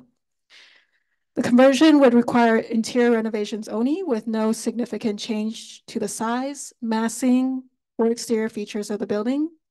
And the applicant did come to Landmarks at CB5, and they did obtain approvals from LPC, including a certificate of appropriateness for exterior work that's currently ongoing. Speaking to the applicant, the design has not been finalized, and they are estimating a total of 39 to 60 dwelling units. The total amount of required roof open space is tied to the units, with a maximum requirement of 50% of the gross roof area, which is 4,292 square feet for this project. And the applicant is waiving all 4,292 square feet, as they are providing no access to outdoor space for this project. Instead, they are dedicating the main roof to a cooling tower, the elevator bulkhead, stairwell, trash exhaust, energy recovery unit, and smoke purge fan. They are, however, providing 8,300 square feet of indoor recreation space at the cellar and mezzanine level for the residents of the building. So open space or outdoor terraces are important for residential developments, as they benefit the community by keeping parks and open spaces close by less congested. And CB5 has already a significant lack of open space in our district, as low as 0.4 acres of open space per 1,000 residents, compared to the citywide average of 1.8 acres. And the city's plan to for the Midtown South rezoning, along with City of Yes housing opportunity, will further increase density in CB5. We just want to make sure the amenities that go along with this increased density is being considered. And we saw from the pandemic, open space is important for public health, as well as the mental health crisis that the city is facing. And access to green space and greenery in our buildings also help to reduce the heat index and support resiliency for our community. So back in May 2019, Community Board 5 passed a reso regarding the Waldorf Astoria project. And the Waldorf Fair provided 34% of the required 50% rooftop open space. In that precedent, CB5 asked that the applicant provide compensation to Central Park Conservancy due to the loss of potential outdoor recreation space for that project. So in this reso, CB5 is following the precedent and approving the waiver with the condition that the applicant agrees to discuss with the condo board about making ongoing substantial annual donations to the Madison Square Park Conservancy in order to contribute to the maintenance of the neighborhood's main open space, which will be utilized by the new residents of the Flatiron Building. I do want to mention that the applicant was concerned and mentioned that this is zoning for dollars, which we can go into. But we also approved the waiver to convert the commercial portion of the building to residential. Since a significant part of our committee discussion focused on the lack of open space in our district, and this application exemplifies how these conversions are contributing to the deficit of open space, we wanted to include in the resolve section a request for DCP and our electeds to explore mandates and incentives to support open space creation in future rezonings. And this was not made clear during the committee when they voted, so we held another vote during exec to incorporate this specific resolve into the resolution. And then I wanted to address Charles' concern about the not including affordable housing in this reso. He did ask this during exec, and we responded to him and said that the applicant chose not to proceed with the 485X tax credit in exchange for providing affordable housing. So, and this 485, there's no mandates for affordable housing. So we did not pick up on this because it was not directly related to the CPC waiver. And I can tell you that I will take responsibility for missing this. We were following the precedent of the Waldorf Astoria, and in that reso, we also missed it and did not mention affordable housing for, I think, 375 units in that particular project. I'm happy if the board wants to include some mention of affordable housing, even though it's not directly related, but the idea is that this reso is going to flag to our elected what we care about, whether it's open space, affordable housing. You know, we can't really do much because there are no mandates and no incentives right now for open space. So. All right. Thank you, Julie. Okay. Are there any conflicts? Any questions? Yeah, Milan. You need to wait for a mic. Yeah.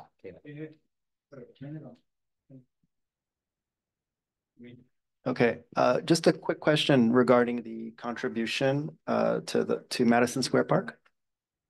Can you hear me? Yeah. Okay. Yeah, just a question regarding the contribution to Madison Square Park. Would that money be used for any specific purpose, or is it just a general funding of the park? It's general. We didn't go into depth about the contribution, and there was talk about contributing to other organizations in that area. It's not totally fleshed out because the applicant interrupted and mentioned that we really don't have a mechanism to do this. Okay, thank you. Oh, sorry. Thomas, go ahead. Just to kind of follow up on what you just said, that I think you mentioned they brought up pay for zoning. Is that like,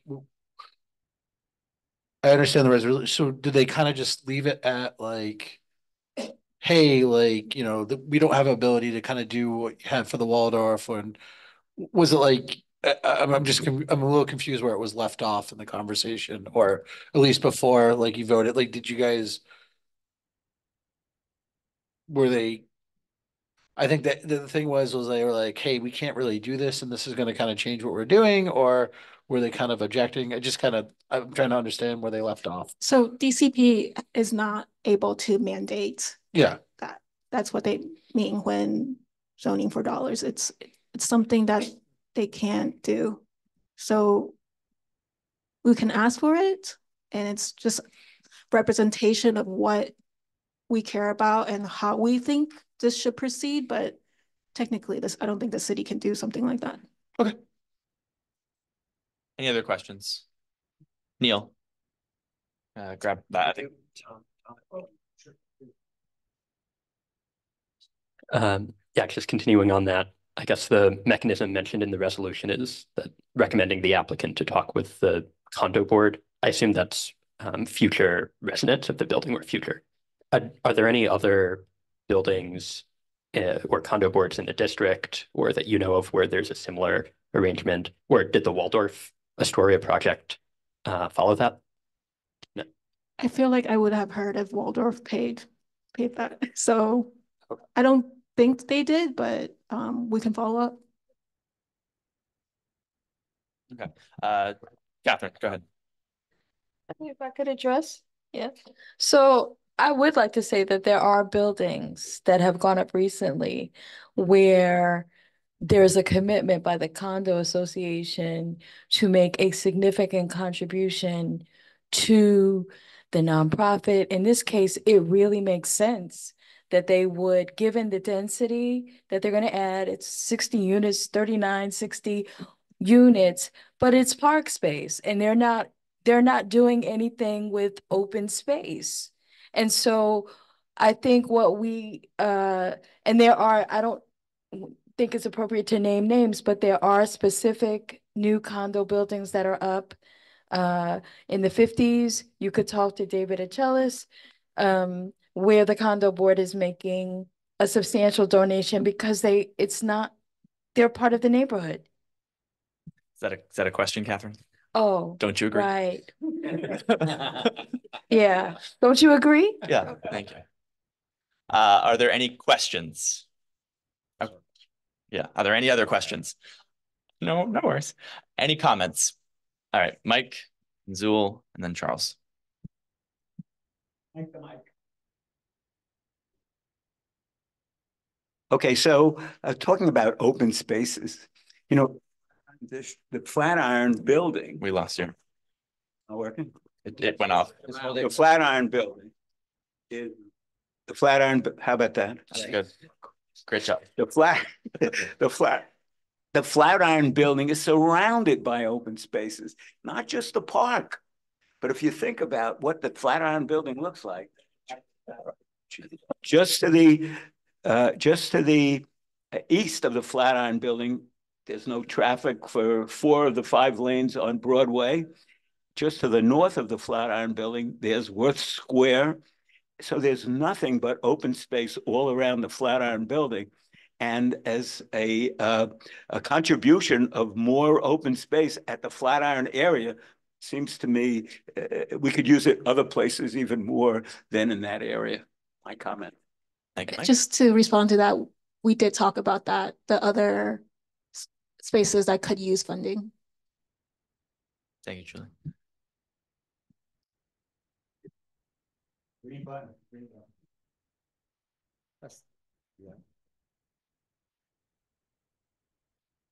Hello. So I was on landmarks when Flatiron first came before us, and then on land use when they came last. And so I want to commend you, Julie. That second resolved is very important. There was no mechanism in which we could have them directly give money to Madison Square Park Conservancy unless they choose to do so, and hopefully they will do that. But this second resolved is very, very good, proactive movement on our parts. I'm very pleased with that. On the affordability issue, there's almost no other building in which I would not ask for that. But this is the premier building, landmark perhaps in the city. And we've known for a very long time that as a commercial space, it was no longer viable. And they're doing tremendous work with preserving the landmark. And so this is the one occasion where we have to recognize that this has been converted in such a way so they can do what we want them to do with this landmark. Thank you, Zul. All right, I think Charles was next, and then after that, Ankur. Charles, I'm bringing you the mic. I'm so happy to hear that there's going to be donations to Madison Square Park. As a member of the Parks Committee, I can say that numerous times representatives from Madison Square Park have mentioned how they sometimes struggle to get funding when other other bids get a lot more get a lot more applicants and things like that. And I think this would be a benefit to them. And I think I hope that the donations will be directed straight to them and not other organizations if possible. And thank you for explaining about the mandate, the affordable housing thing, that there isn't a mandate, and hopefully maybe that's something the electives can look into, maybe to create one moving forward. But thank you for explaining that earlier. Thank you very much. Thank you, Charles.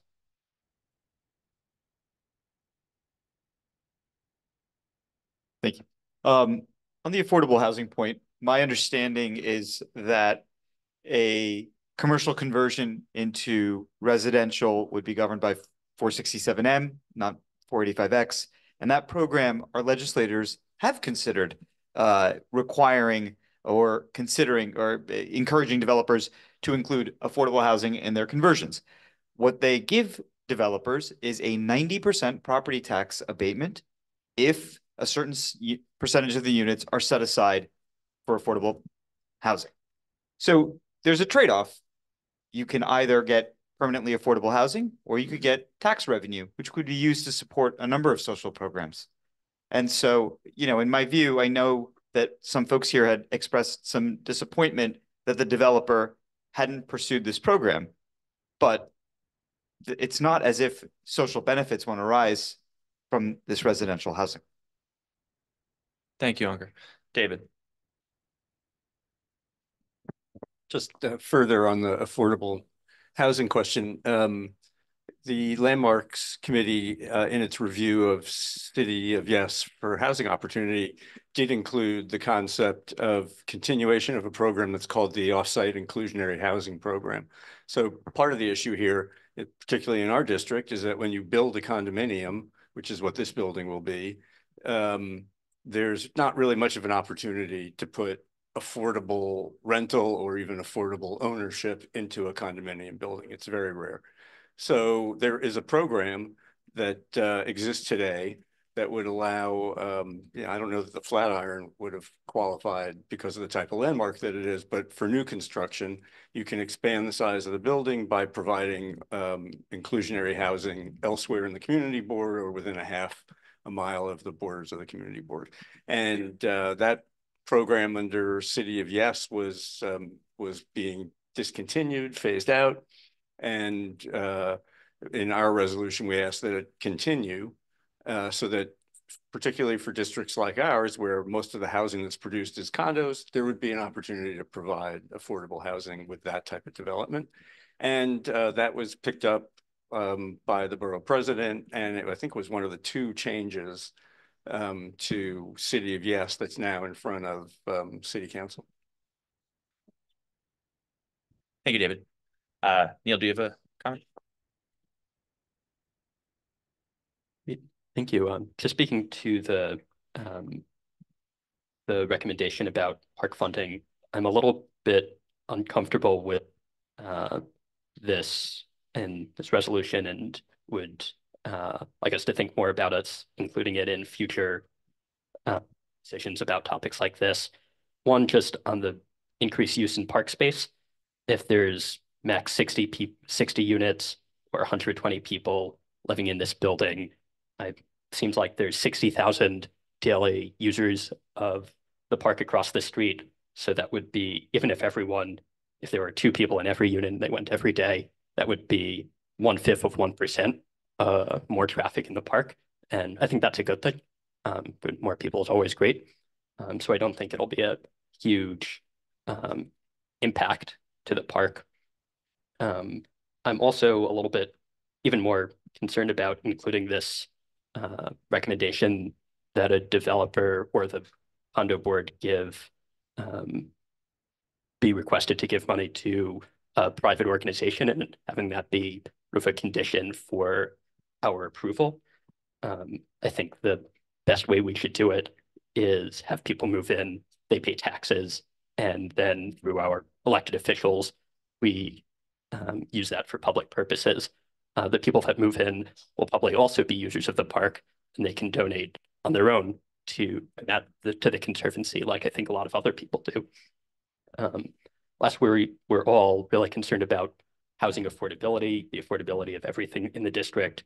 I'm sure that the people that move into the building will all be pretty wealthy, so it's not a huge thing for this project.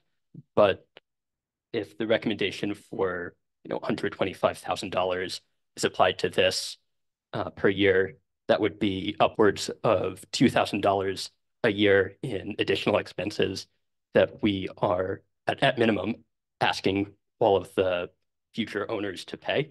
I think we wouldn't want to, I don't think we should make everything $2,000 a month or $2,000 a year more expensive. I think it's a burden that we're trying to put on people that move into the neighborhood, that we're not asking to put on people that already live in the neighborhood. Like if you live in a condo built 10 years ago, this doesn't exist, but in new ones, we're asking them to pay more than everyone else. So I just want us to think more about putting in conditions like this in the future. Thank you, Neil. Thomas.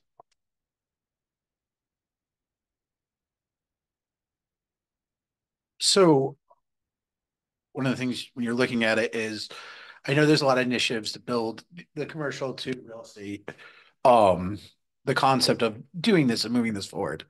And I think when you're looking at somewhere where it's a national landmark, which makes it much harder to work on to start off with, but also the value of having that happen. I mean, we live in a district, we're looking at a national landmark across the street, right? These are buildings that there's additional pain to actually convert. But if you can show the value of doing that in a building like that, especially as iconic a building as a Flatiron, there's going to be more of incentive to build more housing in the area. And sometimes, yes, there won't be affordable, but however, the more inventory, like there's just an in general inventory. And also this isn't, where we're seeing some of the things, like some of the buildings that we built, like on Fifth Avenue, just up the street where there's that building that blocks the Empire State Building, right? Like, and it wasn't, yeah, and it like it's noticeable. This is something where we're taking a building that's national icon. It's dilapidated because no one's in there. You can look across the street and see it empty, and we're filling it up. This is, if we're going to allow high-end condos built, this is where we want it. We want it in the landmarks that we don't want torn down. We want it in the buildings and areas. Like, I don't want the Flatiron gone.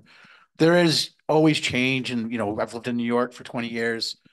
Part of the appeal has changed, right? Different buildings, but there are buildings that we want to maintain. And if you have that ability to go and have someone say, you know what, we're going to go through the headache of changing this old building, but leaving it what it was, I think it leaves the living history of the city together. And I think we should be, endorsing this. Affordable housing is very important, but I'd much rather have a building like the Flatiron preserved and built into than, having, as you said, those exchange programs. Oh yeah, we'll, years from now, we'll build affordable housing. They still haven't. You can see what happened down, over in the financial district where they built the tower sideways, where now they have to try to take it down. They're never going to build the affordable housing that they promised for that project either. So if you give an incentive to kind of save this stuff, it might not be the main goal, but there is a part of like, hey, this is New York. This is a central part of New York. And it will actually add to people wanting to save things instead of just tearing them down all the time and building something new. And I think there is a historical aspect to this that makes it appealing, despite the park use and stuff like that. But they're going to have every incentive to make Madison Square Park as nice as possible.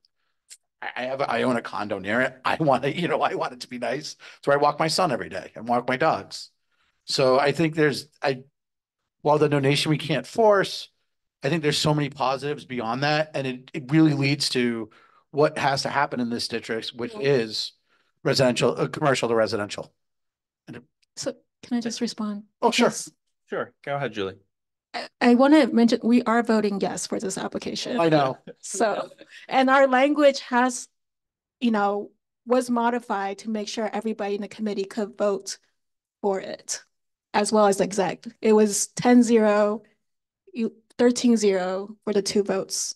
So we got the language so everybody felt comfortable. Thank you. I do see that there are additional people raising their hands. I just also want to flag that we are going to be kicked out of here at 9 p.m. So we should keep this moving. So unless you have a comment that's a new addition to what we've already said, I'd like to keep this moving. So just a point of information, there is one more opportunity for public testimony on City of Yes housing opportunity, and that'll be in City Council chambers on Tuesday, the 22nd. Thank you, Zul. Okay, Charles.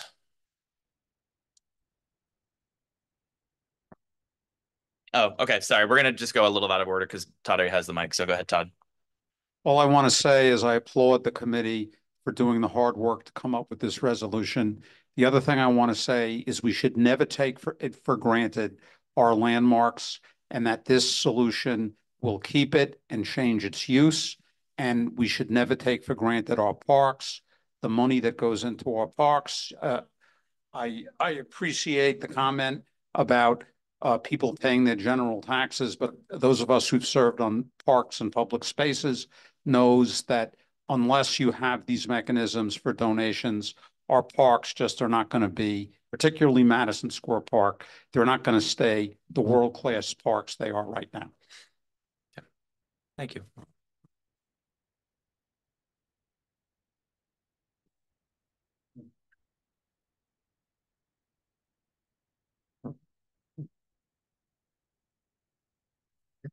Just one quick comment. I live in a landmark building run by a non-profit, and it's all full of low-income apartments. So I just want to add that, it can be done where a landmark, can have affordable apartments be run very well. So I just wanted to just make that quick note. Thank you. Thank you, Charles. Okay, are there any other comments? Okay, let's take this to a vote. Borden. Chu. Yes. Dalal. Ellington. Greeley. Haas. Harris. Hirschberg. Kabak. Kerwin. Lavingia. Mijatovic. Miller. Nody Victor's a yes. Nye. Revis.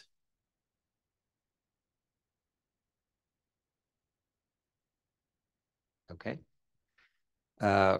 Ricardo. Roland. Todd Shapiro. Yes.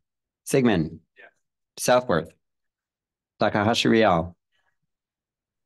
Fondon. Vikram. Yes. Witzke. Shu. Young. Yes. Zolkwitz. Sorry, you're on. Revis, yes. Thanks. Thank you.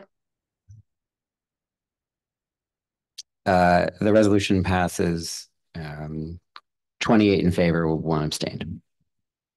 Thank you.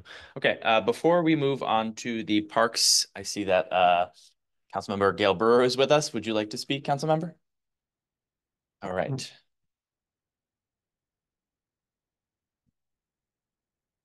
Thank you very much. On terms of City of Yes, the 22nd of October is the time to testify, but October 21, City Planning will be making their presentation, so you can participate online or in person for both of those. The issue of cannabis, which I guess has become somewhat my issue. The sheriff did testify on September 17th at our Oversight and Investigations Committee, which I chair. And I give him a lot of credit because there have been many closed smoke shops. However, there's not a lot of data about where the cash went.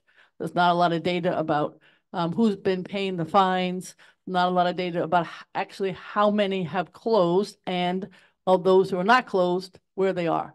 So, and then of course he has been raided a couple of times and $100,000 found in the safe in his office. So it's just, these are the complicated times. But I just want to mention that we're doing a lot of oversight generally on the migrant and other contracts. We're going to have a hearing soon with the Department of I would say all the different departments working on migrant contracts. So it's something that my committee is focused on. I'm also not happy with the Global Citizen Festival. Some of you may love it, but I was upset because even with a small amount of rain, the entire Great Lawn is out of commission for the entire month of October. I don't know if that's something that you want to bring up, but my feeling is go to Randall's Island, go other places that are a venue, because for the whole month, nobody can use that particular Great Lawn. And if it rains again next year, can't use it. So I would love, if you want to take it up, make a decision, but that's something that I could do some support on. I'm also, the ballot is coming up. Just my opinion is yes on number 1 and no on 2 through 6. And the reason I say that is that the city council had, we all debate things for a long time. And that particular commission, charter commission, was only a couple of months. That's not how you deal, in my opinion, with a constitution. Second, won't get into all the specifics, but some of the ones on public safety and finances sort of usurp the ability of the city council to be a check and balance and a place that has equal representation with the mayor. And some of the suggestions can be done legislatively. So give us a bill and then we'll consider it. So I just want to bring that to your attention. We're up to here, as we always are with e-bikes. I'm afraid to go anywhere on this topic. So there was lots of big meetings going on. I don't know that anything's going to happen. I'm supportive of, if you're going to do licensing, do it in Albany. It can't be done locally. The Department of Transportation doesn't create license plates. done in Albany, but that's very controversial in itself. And second, I mean, I think that it should be considered whether e-bikes should be in parks. I know that it's hard not to have them. Who's going to supervise? Who's going to monitor? But there's a lot of concern on all of these issues. I just want to say that we're thinking about it and trying to figure out what to do. I'm really supportive of the Manhattan Chamber of Commerce because they, as you may know, have gone to every single asking how we should deal with the vacant storefronts. And, you know, I don't know if they're more or less, probably about the same, maybe a couple of years ago, but there's a lot, particularly the larger stores. And again, something to consider. I'd love your ideas about what to do about them. I'm having a controversial discussion with some of the uptown folks because there is a law that I passed that says you can't have large banks on Broadway. And owners want to put banks in. So this is a topic that I'd love to get some input in, but you should know Manhattan Chamber of Commerce is doing a huge survey of all of Manhattan. I've got lots of bills that are being proposed, but one of them is about sirens, which you can hear right now. And believe it or not, if you call 311, they won't take your call. It's just noise. And so we have a bill that says, for goodness sakes, 311, have a contact that you can put into the database about sirens. I know that sounds stupid. Why in the world do you need a law for that? But there isn't one. It's ironic because I didn't plan to talk about it with the siren going. But I cannot tell you how many calls I get about sirens. And there's a whole other discussion about what kind of sirens we could have, Rumbler or others, without getting into all the specifics. We're also trying to get the same kind of 311 for cannabis. There is no data, zero. You call 311, you're sent to the sheriff, you never get the information back. So 311 is helpful, but you got to have the data. In order to create the data, you have to have somebody have a coggle for it on the computer. That's a short version of all the things I care about in terms of data. I hope you all get our newsletter. We work so friggin' hard on that newsletter. It comes out today. It's got all the upcoming events that are going on in the district. Quality of life is probably the #1, and we are working in terms of the part of the Fifth Avenue. You have a wonderful district manager. We're working together on some of those without getting into all the specifics. But please get our newsletter just on our website. It's not about me. It's about things going on in the world, the city, and certainly locally. Thank you very much. Thank you. Okay, we will now move back into business session, and that we will now move to the Executive Committee on behalf of the Parks and Public Spaces Committee. Take it away, Michael.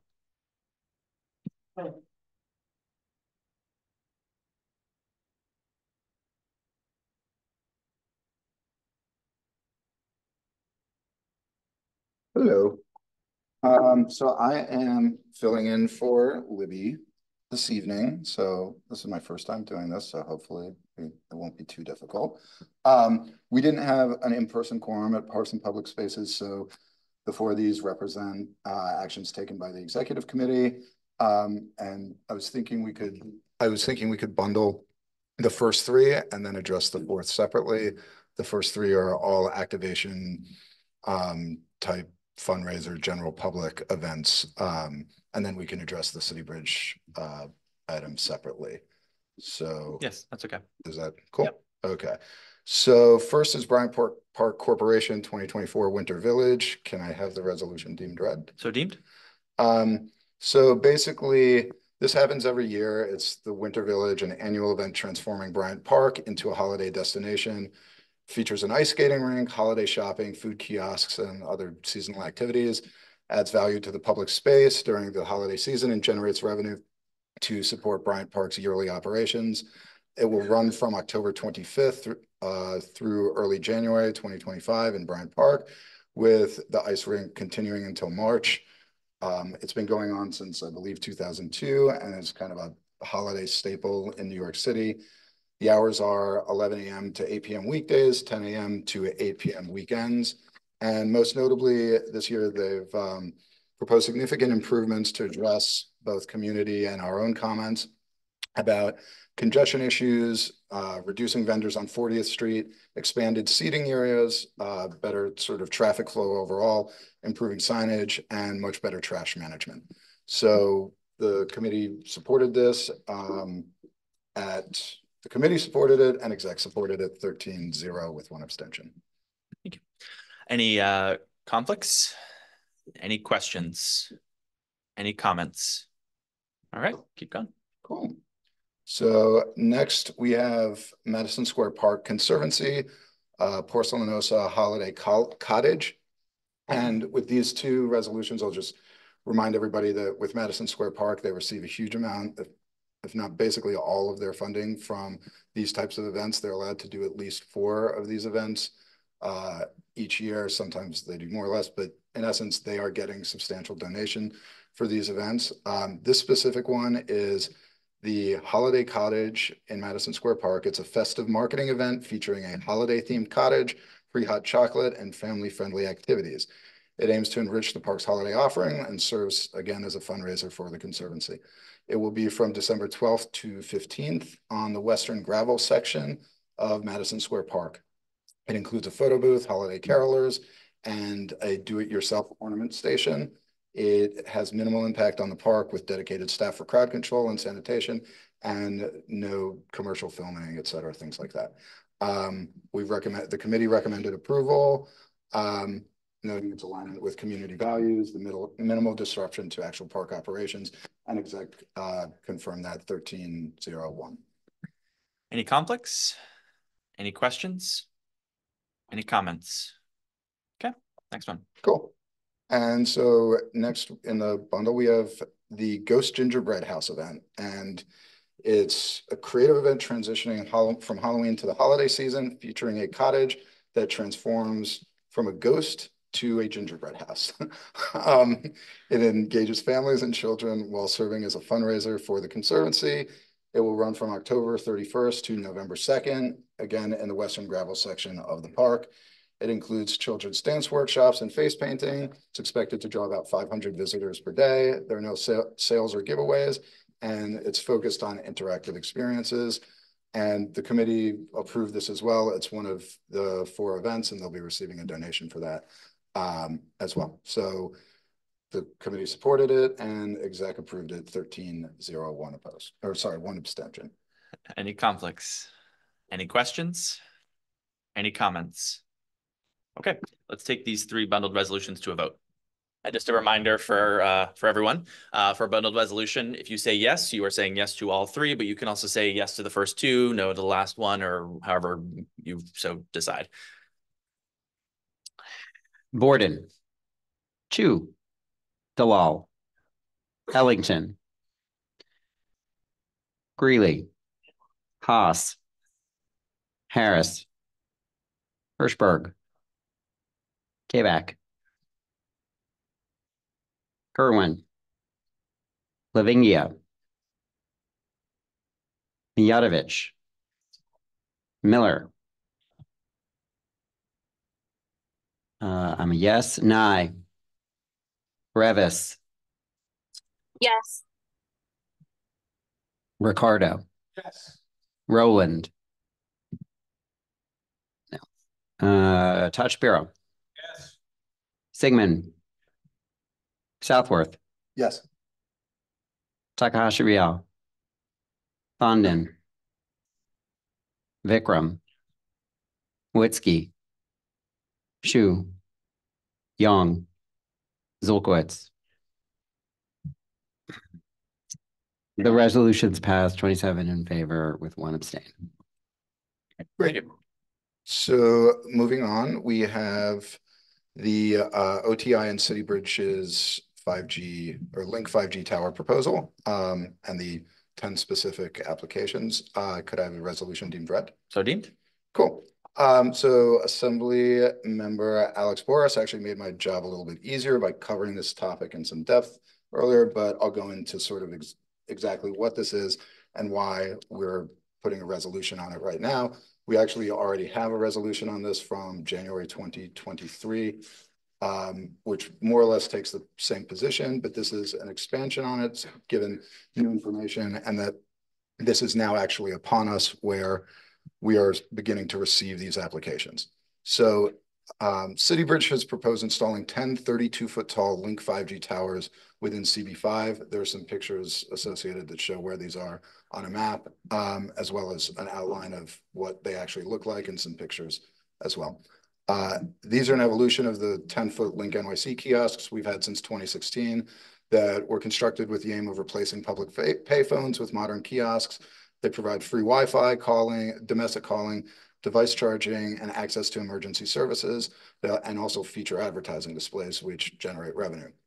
Unfortunately, there was an issue with this business model, and the city almost terminated the partnership in 2020.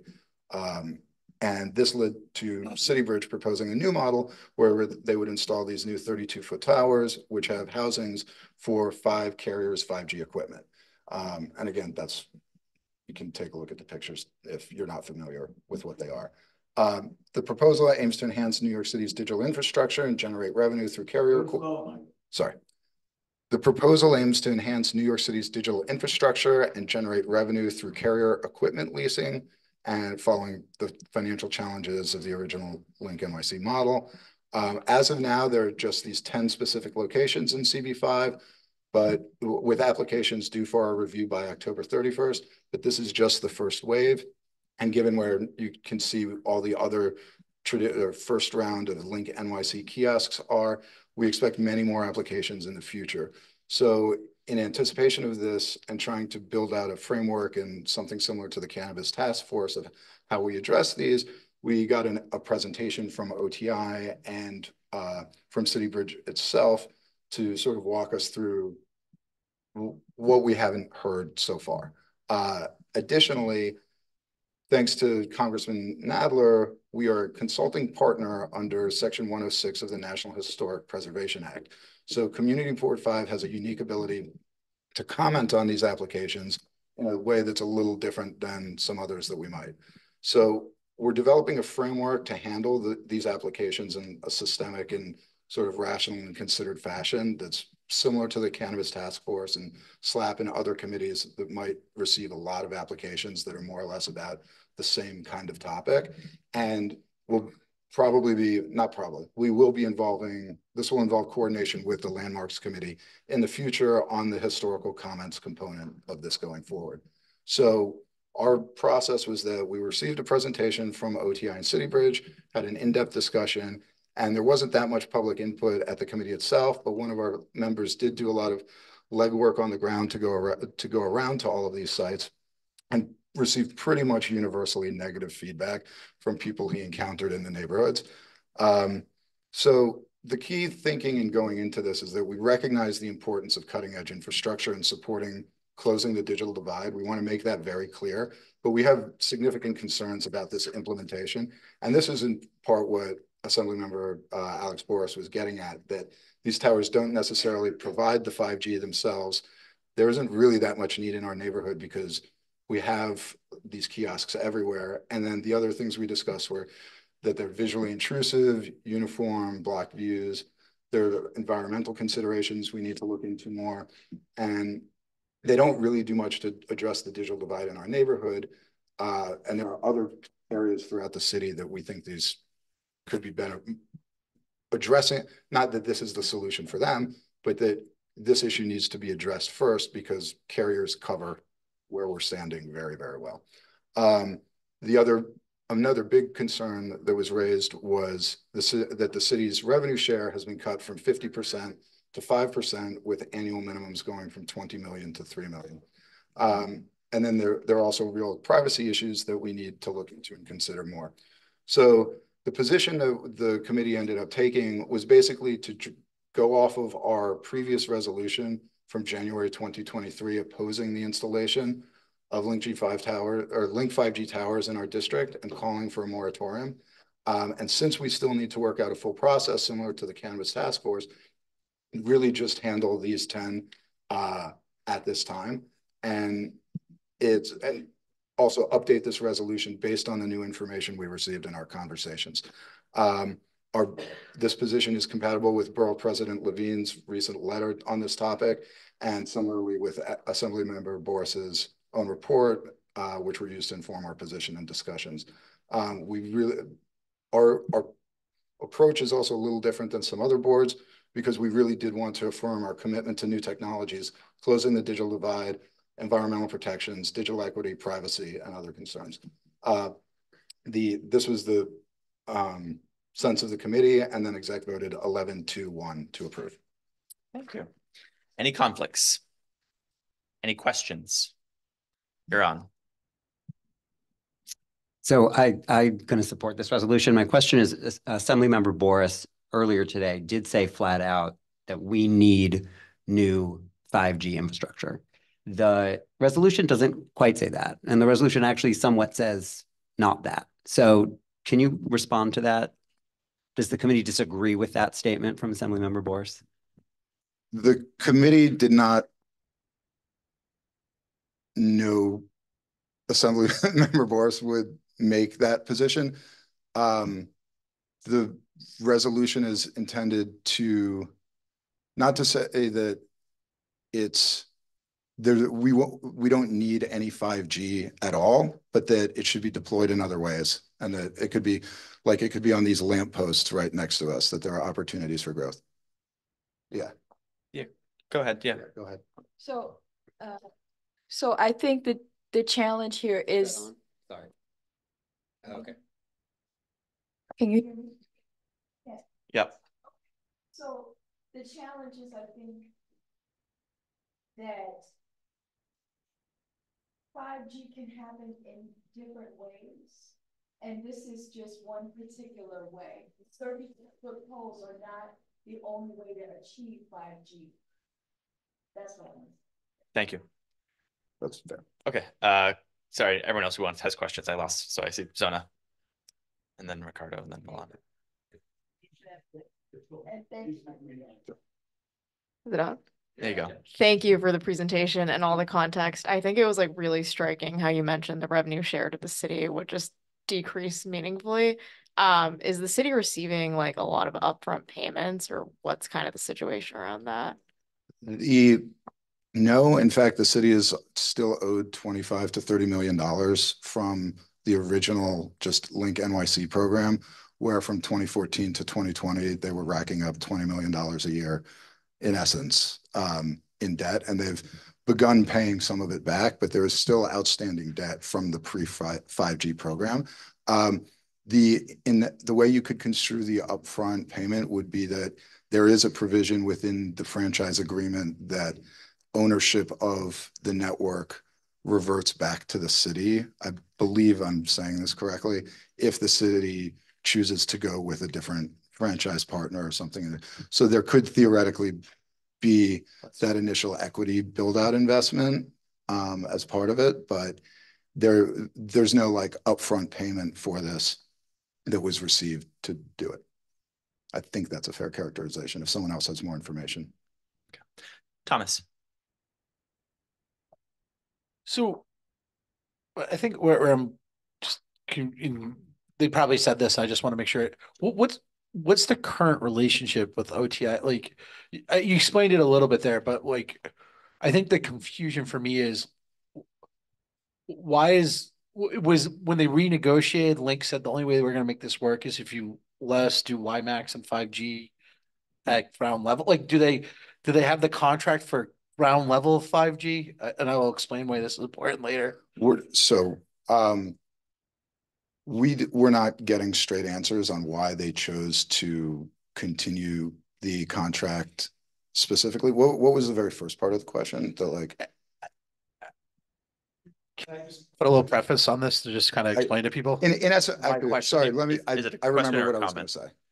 It's a question. It's a comment to clarify my question, so everyone. Sure. Yeah. Go. I remember what I was going to. This is what I do for a living. Just people know. So I'm a huge tech nerd. I've spoke at the state cybersecurity conference and stuff like that. 32 feet for 5G is incredibly inefficient. So I'm understand most of our towers are not in 5G. So I'm trying to understand the nature of why they're building 32 feet tower. Like, is there like as nature part of the contract that the city allows them to do at that height? Like, I'm trying to understand why. So in essence, it's a public-private partnership between a company called Intersection and Boldine. Boldine does the network build out. Intersection is owned by Sidewalk Labs, which is owned by Alphabet. So it's unclear what the reasoning behind the 32-foot height, and other than that, the franchise agreement appears to allow them to do it on top of any Link NYC site that they already have. So their goal is in essence to build this out. But yet one of our questions was, from a technological standpoint, you're going to have these every block or 2 blocks. What's the real point? So if that answers your question. It does. Okay. Hold on. Okay, I'm just curious, looking at the designs of this, I can totally see the obtrusiveness of it. Were there alternative proposals or other variations that were ever discussed or talked about or requested? Because it seems like they put all their eggs into a very obtrusive basket that I can totally see why. So the City Design Commission, or I'm not sure. Public Design Commission did approve this design. I don't know the entire background of how they got to it, but there has been a lot of public opposition to it. What has also been considered and is in use in other locations are like on top of street lamps and other existing infrastructure are single carrier cabinets for this type of equipment. Yeah. Any other questions? Okay, let's move into comments. Any comments? Mike? Okay, I'm going to hold it right. Just so you should know, I did a private survey from my stoop where I live, and I showed people the difference between the 2 heights that you can see on your handout today. One being at 9 and a little feet, and the other one being at 30 and a little feet, and the mass of the 2 of them. And I said, how would you like to have one of these in front of your building, like at one of the 10 spaces that they showed us that I checked out? These people are going to go insane when they see a monster like this in front of their first 3 stories of their building.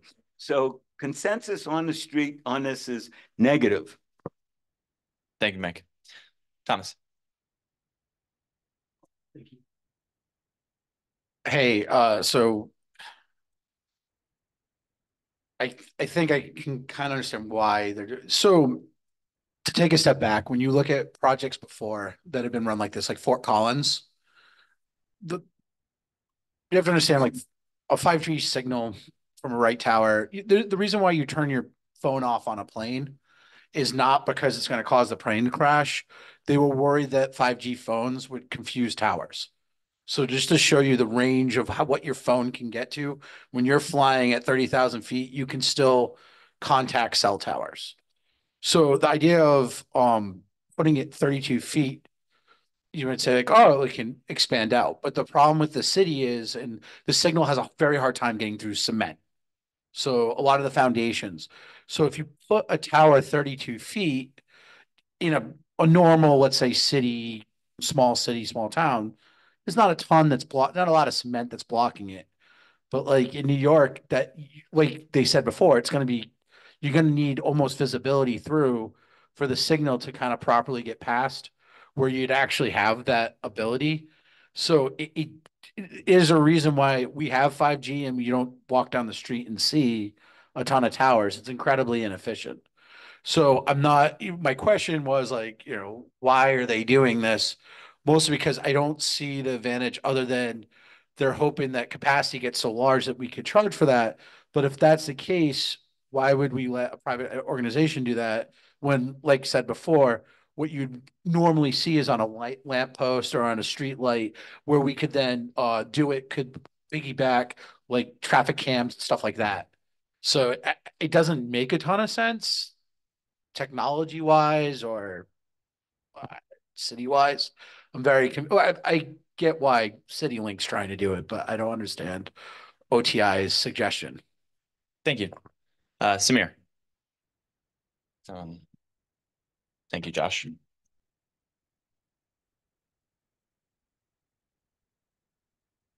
Not yet. There we go. Thank you for that presentation. I voted no at the committee, so I just want to make it clear why I did that. And before I do that, I just want to make it clear that when the PDC did approve these, they also approved the version that go on the top of the light posts and stuff. This is just a different option for them. And the reason that they're doing it this high all over the city, I've gone to so many OTI presentations about this, is because they're not actually trying to get anyone in a building. They're just trying to get people on the street. And, you know, the future smart cities stuff that'll be on the curbs and the sidewalks and whatever. I'm actually fine opposing this. My issue when I voted no at the executive committee is that I simply thought that the resolution was too expansive. My proposal was to remove the 1, 2, 3, 4 resolves after the first one and just keep the first one saying we reaffirm our position that we don't want them. But because I think the resolution is just a little bit onerous, I'm still going to vote no. Thank you, Samir. Any other comments? Okay. Seeing none, let's take this to a vote.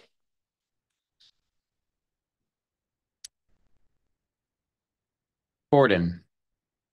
Chu. Talal. Ellington.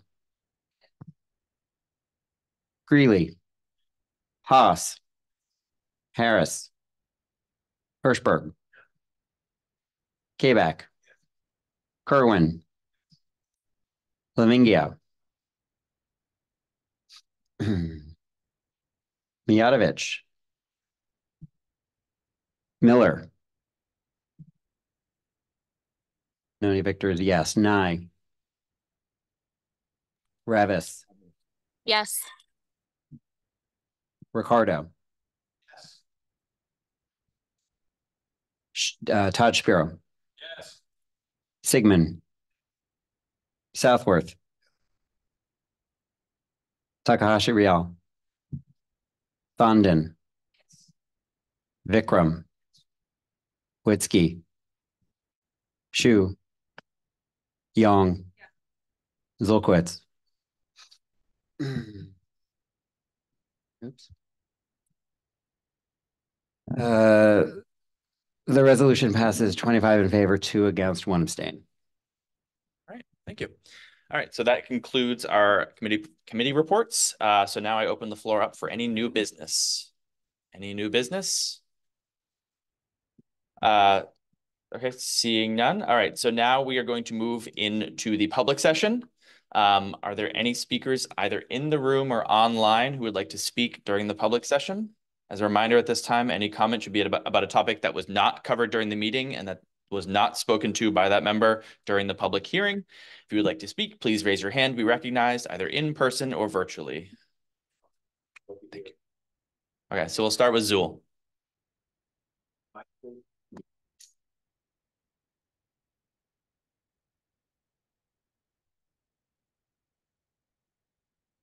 So welcome to our 2 new members. Congratulations once again to the new officers of our board, and thanks to the new chair and co-chair of our Transportation and Environment Committee. David and Samir has made this a more proactive committee, and he asked members of the committee what is of great interest to us. Both Christopher and Nazaro and I have lit upon DOT's Broadway vision, as well as a community organization's Broadway Linear Park project, which has much greater future focus than the DOT. And so at our next meeting, Monday, October 21st, we invite all of you, but particularly those of you from Parks and Public Spaces and from Bex, to join us when we will have a presentation from the Broadway Linear Park project. What we can do on Broadway with this project will not only give us much more green space, ensure greater pedestrian safety, increased community engagement, as well as economic development. It really will go a long way towards climate resiliency and adaptability. And there's a tremendous amount of federal grants available from NOAA for this. So there's a good possibility for us to find capital funds from the feds. Hopefully we'll get from the state as well. So thank you. That'll be Monday, the 21st. Please join us either in person or online. Thank you, Zool. Okay, online I see Lauren Bond.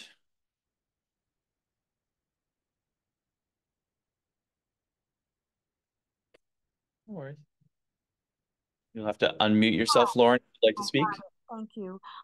Is it, if I want to understand accurately, is it possible for me to make a comment regarding the 5G towers?